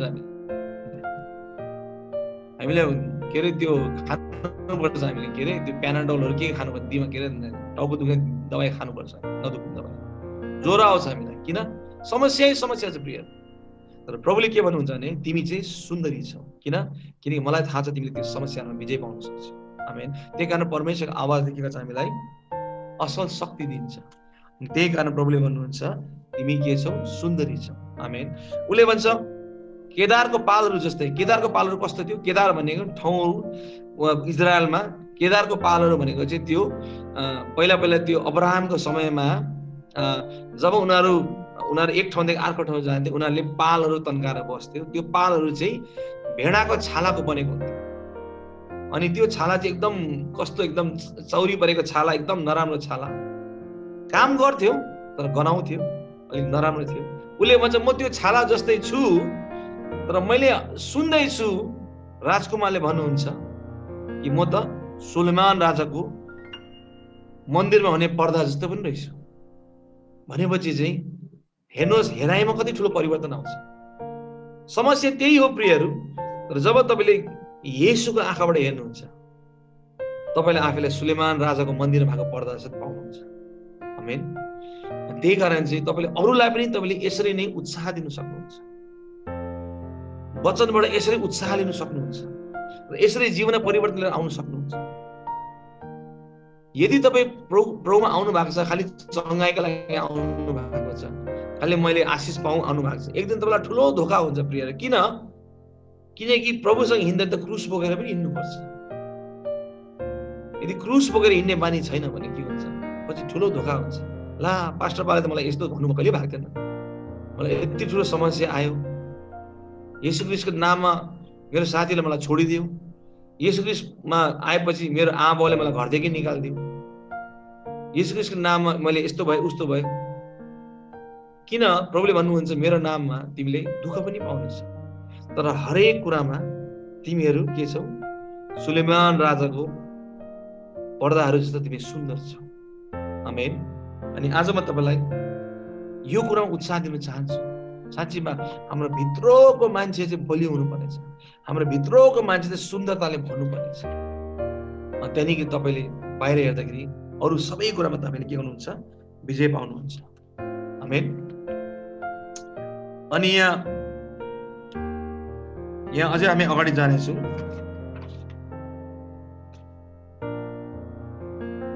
यदि हामी अगाडि पढ्यो भने यहाँ के भन्छ भने उसले भन्छ म काली छु भनी छक्कै परेर मलाई नहेर, किनकि चर्को घामले मलाई काली बनाएको छ। मेरो आमाको छोराहरू मसित रिसाएकोले मलाई दागबारीको हेरचाह गर्ने बनाए, तर मेरो आफ्नै दागबारीको चाहिँ मैले बेवास्ता गरेको छु। उसले के भन्छ भने म पापमा थिएँ, तर आफ्नो संसारिक कुरामा, इभन चर्च आएर पनि अरू कुरामा यति साह्रो व्यस्त थिएँ कि मैले आफ्नो हृदयको जुन दागबारी छ त्यसलाई हेर्नु मैले राम्ररी हेरिनँ। साँच्चीमा प्रियहरू, यदि तपाईँ चर्च आउनुहुन्छ, बाइबल बोकेर हिँड्नुहुन्छ, तर परमेश्वरसँग घनिष्ठता छैन भने तपाईँको दागबारी सुक्खा छ। तपाईँको दागबारी के हुनुपर्छ, हरियो हुनुपर्छ। अनि मात्रै त्यहाँ फलहरू आउँछ, अनि मात्रै त्यहाँ पवित्र आत्माको फलहरू आउँछ। नभए कस्तो हुन्छ नि, बाहिरबाट मात्रै क्रिस्चियन, अघि मैले कथा भने पास्टर बा जस्तै बाहिरबाट मात्रै क्रिस्चियन तर भित्रबाट चाहिँ खाली, त्यस्तो भएर हामी पछि प्रभुले चिन्दिनँ। आमेन। त्यही कारण चाहिँ उसले के भन्छ, मेरो जीवन यस्तो भएको छ। र साथमा उसले के भन्छ भने हे मेरा प्रेमी, मलाई बताउनुहोस् आफ्नो भेडा बाख्राको बगाललाई कहाँ चराउनुहुन्छ। उसलाई थाहा छ यो केटीलाई थाहा छ मेरो हृदय चाहिँ खाली भएको छ, मेरो हृदय सुक्खा छ। उसले के भन्छ भने मलाई मेरो हृदयलाई चाहिँ असल बनाउने चाहिँ एकजना मात्रै हुनुहुन्छ, त्यो चाहिँ को हुनुहुन्छ? मेरो गोठालो येशू हुनुहुन्छ। अनि उसले चाहिँ गोठालोलाई भन्छ, हे मेरा प्रेमी, तपाईले आफ्नो भेडा बाख्रा कता चराउनुहुन्छ? म पनि त्यहाँ आउन चाहन्छु। भनेपछि तपाईको उपस्थिति कहाँ छ प्रभु? म त्यहाँ आउन चाहन्छु। भजन सङ्ग्रह 42 मा के भन्छ? जसरी हरिणले एउटा पानीको तृष्णा गर्छ, त्यसरी हे मेरा प्राण, मेरो प्राणले पनि परमेश्वरको तृष्णा गर्छ। प्रियहरू, तपाईलाई थाहा छ हरिणले किन पानीको तृष्णा गर्छ? उसलाई तिर्खा लागेर त हो उसले तृष्णा गर्छ, तर त्योभन्दा महत्त्वपूर्ण अझ एउटा कुरा छ। जब जंगलमा एउटा बाघले हरिणको पिछा गर्छ, उसले त्यो हरिणको गन्ध सुँगेर उसलाई पिछा गर्छ। अन्त हरिण लुक्नु खोज्छ, कहाँ लुकौँ भन्दा हरिण कहीँ पनि लुक्नु सक्दैन। जब उसले पानीको ताल देख्छ, ऊ पानीको तालभित्र पस्छ। जब पानीको तालभित्र पसेर निस्केर आउँछ, उसको त्यो सुगन्ध हराएर जान्छ। अनि बाघले उसलाई पछाउन सक्दैन, किन? त्यो सुगन्ध आउँदैन। त्यही कारण हरिणले पानीको तृष्णा गर्छ। जसरी हरिणले पानीको तृष्णा गर्छ, म पनि परमेश्वरको तृष्णा गर्छु। अनि उसले सोध्छ गोठालोलाई, हे मेरा गोठालो, तपाईले आफ्नो भेडाहरू कहाँ चराउनुहुन्छ? म पनि आउन चाहन्छु, हैन? अनि त्यति बेला चाहिँ यहाँ फेरि के भन्छ भने प्रभुले भन्नुहुन्छ 8 मा, हे स्त्रीहरूमा असाध्य सुन्दरी। प्रभुले के भन्नुहुन्छ केटीलाई? यो केटीले अहिले पनि आफैलाई भन्छ, म काली छु, म कमजोर, मैले बाछा तोडिदिएको छु, मैले यस्तो नराम्रो गरेको छु। तर यो सबै कुरामा पनि जब उपरमा फेरि फर्केर आउँदैछ, प्रभुले उसलाई के भन्नुहुन्छ? हे स्त्रीहरूमा असाध्य सुन्दरी। कसरी चाहिँ प्रभुले यो केटीलाई चाहिँ असाध्य सुन्दरी भन्नुभयो? यो त अहिले पनि पापमै छ। किनकि प्रभुले ऊ कस्तो हुन्छ पछि त्यो प्रभुलाई बाहेक अरू कसैलाई थाहा छैन। ऊ कति सुन्दरी हुन्छ भनेर प्रभु बाहेक अरू कसैलाई थाहा छैन। त्यही कारण प्रभुले उसलाई भन्छ असाध्य सुन्दरी। तपाईलाई थाहा छ जब तपाईले यहुन्नाको किताब पढ्नुहुन्छ, यहुन्नाका सुसमाचारमा यहुन्नाका 4 मा प्रभुले एउटा आइमीलाई भेटाउनु भएको छ कुवामा, पानीको त्यो कुवामा प्रभु बसिरहनु भएको थियो। त्यो केटी आयो, प्रभुले उसँग पानी माग्यो, पानी मागेपछि प्रभुले उसलाई कुराहरू गर्नुभयो।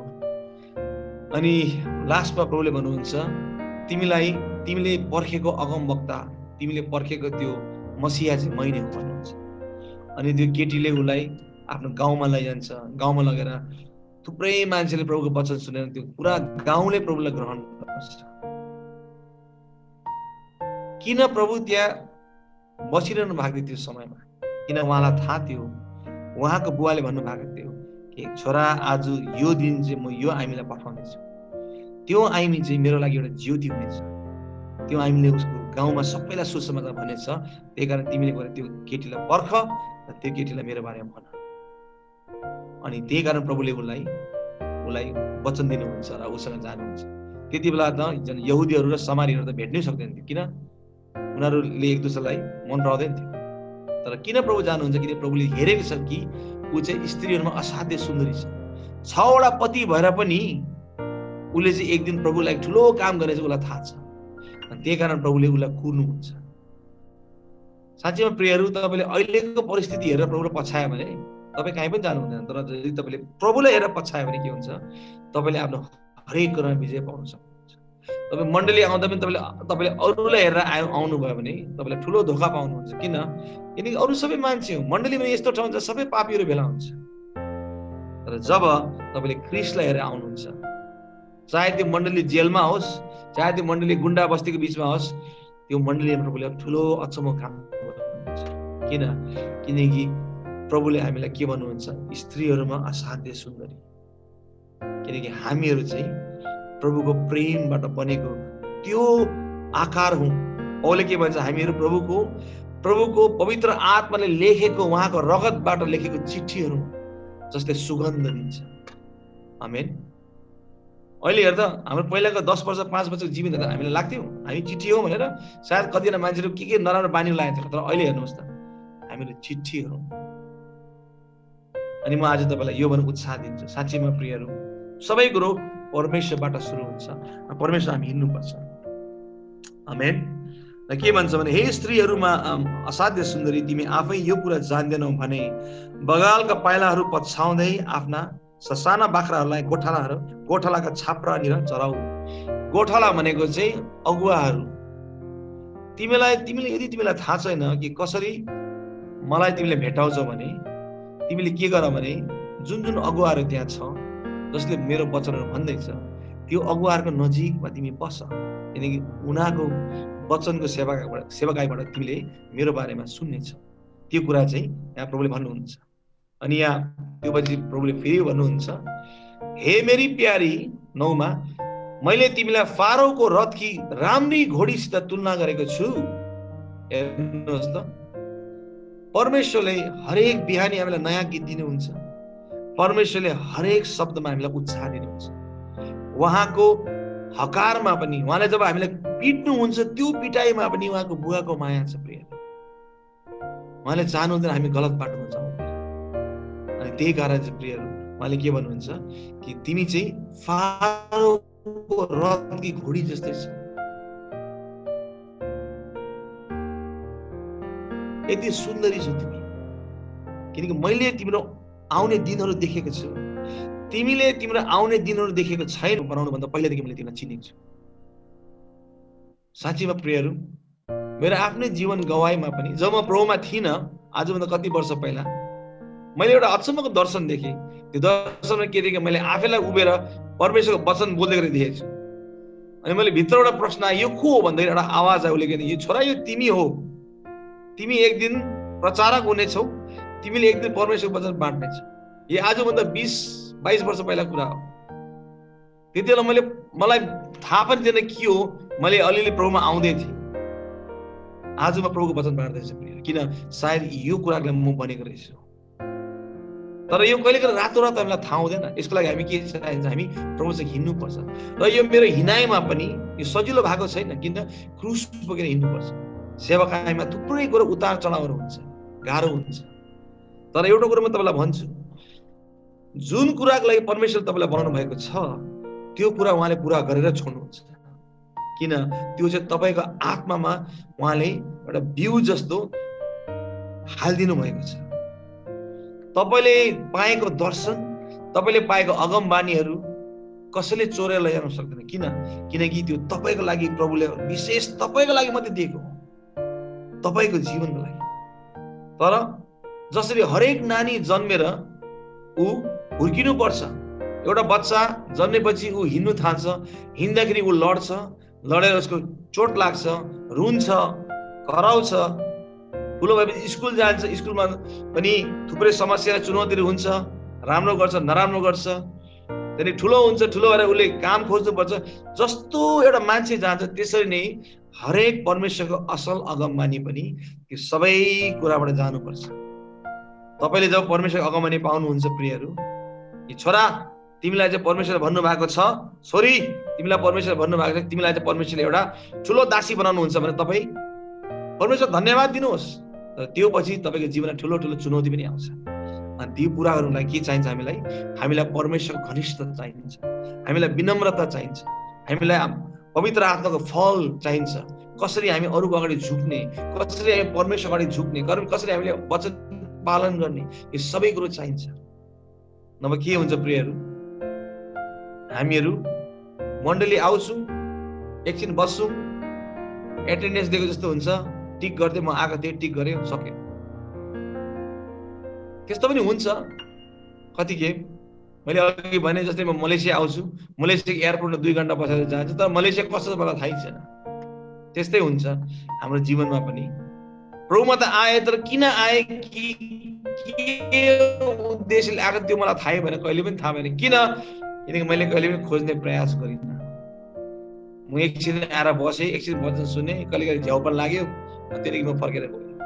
मैले तपाईँलाई भने नि, प्रभुलाई सोध्नुहोस् तपाईँ किन यहाँ आउनु भएको भनेर। त्यसको जवाफ पनि प्रभुले तपाईँलाई दिनुभएको छ। महत्त्वपूर्ण छ। हरेक कुराहरू तपाईँको हरेक पल महत्त्वपूर्ण छ, हरेक क्षण महत्त्वपूर्ण छ।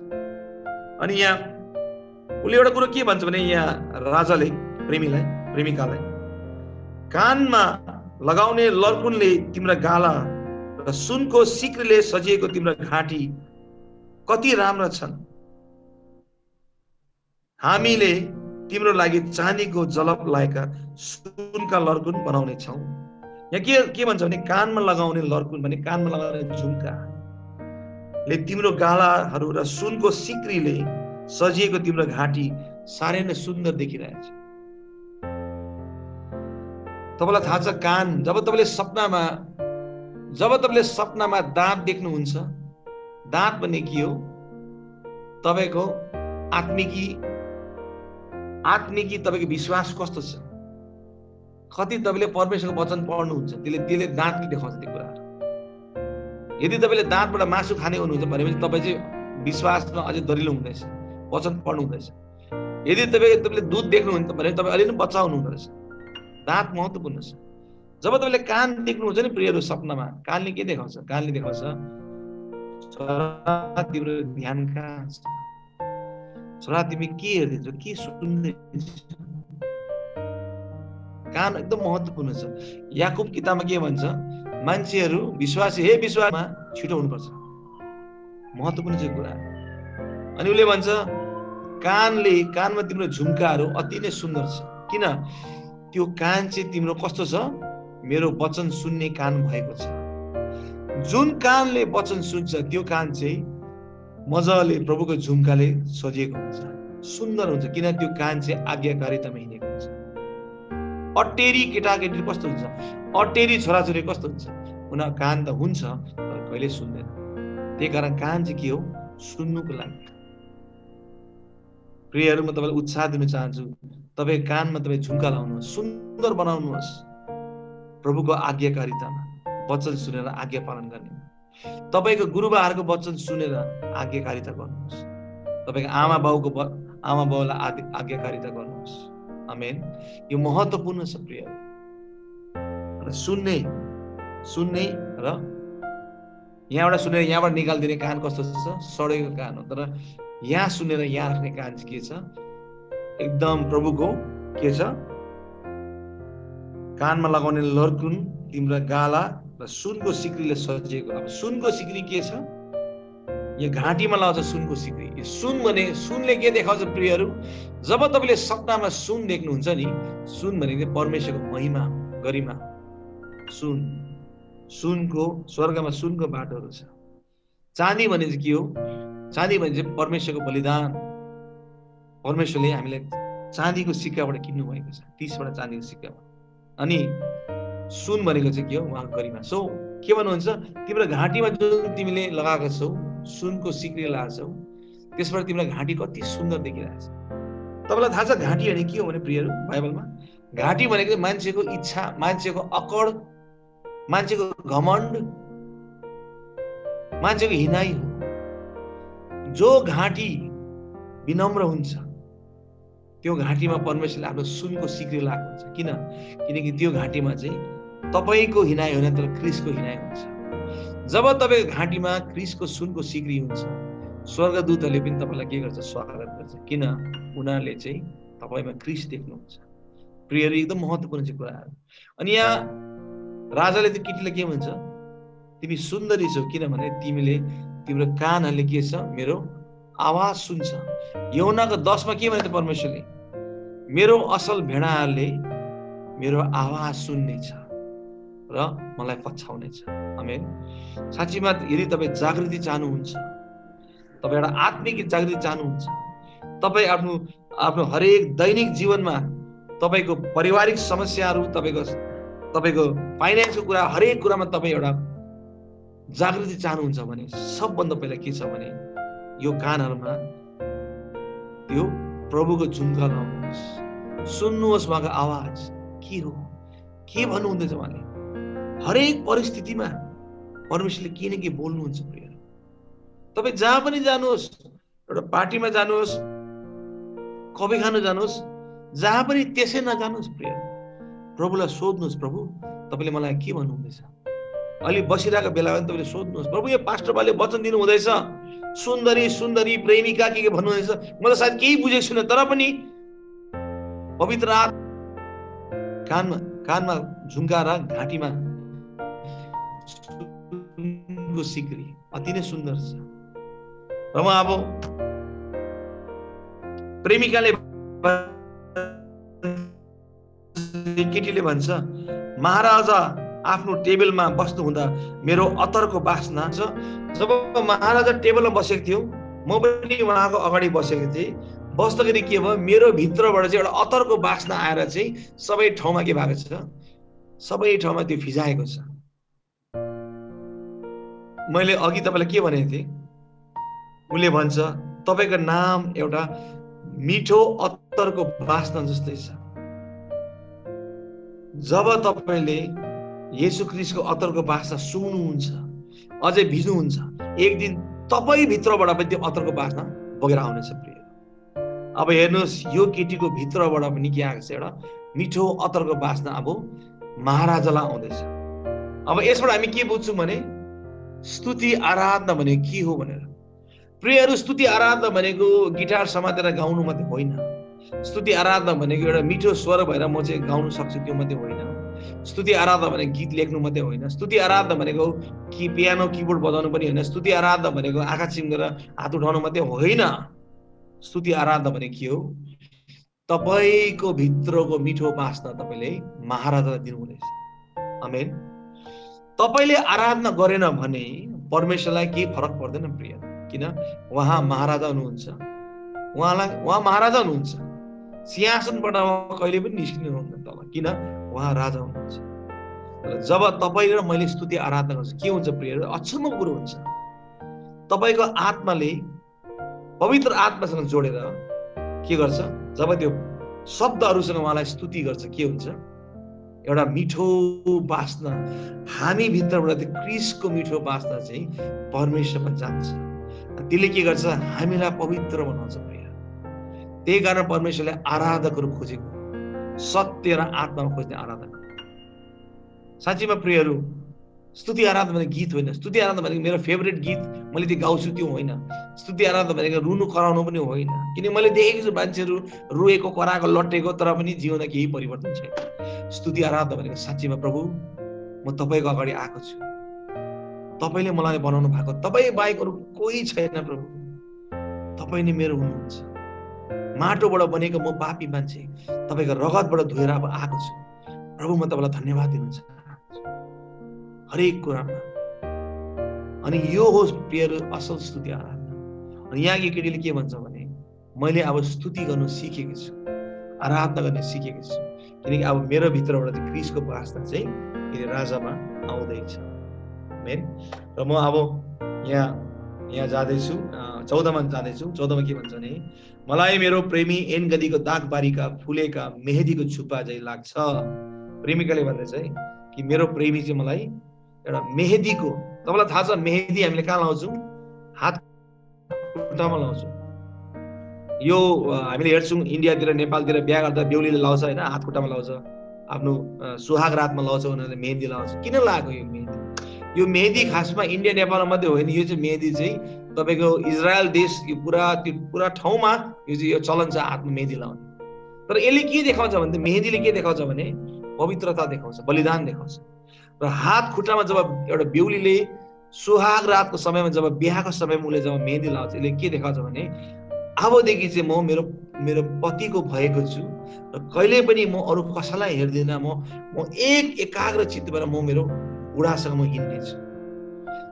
यहाँ के भन्दैछ भने परमेश्वरको मण्डली पनि त्यस्तै हुनुपर्नेछ कि येशूलाई हेरेर हिँड्ने, एउटा एकाग्र चित्त भएर येशूमा कम्प्लिट समर्पण भएर हाम्रो जीवन चाहिँ हुनुपर्नेछ। हाम्रो हात खुट्टामा उहाँको मेहदी लागेको छ। अनि लास्टमा चाहिँ के भन्छ यहाँ प्रभुले भन्नुहुन्छ 16मा, हे मेरा प्रेमी, 15मा भन्नुहुन्छ, हे मेरी प्यारी तिमी कति सुन्दरी छौ। यो कुरा भन्दाखेरि परमेश्वरले उसले राजकुमारले उसलाई अझै उत्साह दिनुहुन्छ, उसलाई भन्नुहुन्छ तिमी अति नै सुन्दरी छौ, कि तिम्रो हिनाइ चाहिँ अति सुन्दर हुँदै जाँदैछ। हो कति सुन्दरी, तिम्रो आँखाहरू ढुकुर जस्तै छ। अनि म यहाँ आज ढुकुरको आँखामा म आज सकिनेछु प्रियहरू। किन यहाँ ढुकुरको आँखा भनेको छ भने थुप्रै कारणहरू छ। ढुकुर भनेको यस्तो प्राणी हो जसले पवित्र आत्मालाई देखाउँछ, पवित्रता कुरा देखाउँछ। र एउटा अचम्म कुरो के छ भने ढुकुरमा चाहिँ यस्तो कुरा हुन्छ कि जब ढुकुरले तपाईँलाई हेर्छ, उसले तपाईँलाई मात्रै हेर्नु सक्छ, उसले अरू कहीँ पनि हेर्नु सक्दैन। जब तपाईँले कागको कुरा गर्नुहुन्छ, एउटा कागले हेर्दाखेरि पुरा टाउको यस्तो घुमाएर थुप्रै ठाउँमा हेर्नु सक्छ, तर ढुकुरको हेराइ चाहिँ अगाडि मात्रै हुन्छ, उसले यहाँ साइडमा कहीँ पनि हेर्नु सक्दैन। भनेपछि उसले के देखाएको छ भने तिम्रो हृदयमा यस्तो एकाग्रता आएको छ मेरो लागि कि त्यसमा म यति खुसी छु कि तिमी अति नै सुन्दरी हुँदै जानेछ। आमेन। अनि त्यही कारण प्रिय जब हामीले यशायाको 26:3 पढ्छौँ, त्यहाँ के लेखेको छ यशायाको 26:3 कि त्यो मानिस सदा सर्वदा शान्तिमा बस्छ र त्यो मानिसलाई कसैले हल्लाउन सक्दैन, किनकि उसको निगाह कहाँ छ? परमेश्वरमाथि छ। त्यो चाहिँ के हो? ढुकुरको आँखा हो परमेश्वर। अनि त्यही कारण जब तपाईँको हिनाइमा जति समस्या आए पनि जब तपाईँको आँखा येशूमा हुन्छ, के हुन्छ? तपाईँको सबै कुरामा तपाईँले विजय पाउन सक्नुहुन्छ। किनकि त्यो हेराइबाट परमेश्वर तपाईँलाई के दिनुहुन्छ? तपाईँलाई साहस दिनुहुन्छ, तपाईँलाई हिम्मत दिनुहुन्छ, तपाईँलाई ज्ञान दिनुहुन्छ, तपाईँलाई बुद्धि दिनुहुन्छ, सबै कुरा तपाईँलाई जे चाहिन्छ त्यो कुरा दिनुहुन्छ। र के भन्छ बाइबलमा कि परमेश्वरले कहिले पनि हामीले सहनु नसक्ने हामी क्षमता बाहिरको परिस्थिति उहाँले दिनुहुन्न। त्यही कारण चाहिँ यहाँ के भन्छ, तिम्रो आँखा ढुकुर जस्तै छ। र अझ एउटा ढुकुरको एउटा राम्रो कुरो के छ भने ढुकुरको पनि एउटा जोडी मरेपछि ढुकुरले अर्को जोडी बनाउँदैन, उसको चाहिँ एउटै जोडी हुन्छ, त्यो जोडीसँग सम्बन्ध हुन्छ। त्यही कारण प्रियहरू तपाईँको सम्बन्ध ख्रीष्टसँग कस्तो छ? किनकि उहाँको आवाजले मात्रै तपाईँलाई तपाईँको अस्तित्व देखाउन सक्छ, अनि त्यहाँदेखि मात्रै तपाईँले समस्यामाथि विजय पाउन सक्नुहुन्छ। हालेलुया। आउनुहोस्, हाम्रो समय पनि गइसकेको छ। म एउटा छोटो प्रार्थना गर्नेछु, त्यो पछि हामी लास्ट सेसनमा चाहिँ कसरी हामीले प्र्याक्टिकल जीवन बिताउने अझै अब प्रभुमा, यो चाहिँ आत्मिक कुरामा भयो। अब त्यो वचनहरूलाई कसरी चलाउने त त्यो चाहिँ हामीले सिक्नुपर्ने छ। म तपाईँलाई धन्यवाद दिन्छु, तपाईँले आउनुभयो। यदि तपाईँले हाम्रो च्यानललाई सब्सक्राइब गर्नुभएको छैन भने रातो बटनमा थिचेर सब्सक्राइब र हामीबाट आएको हरेक नयाँ भिडियो थाहा पाउन बेल आइकनमा थिच्नुहोला।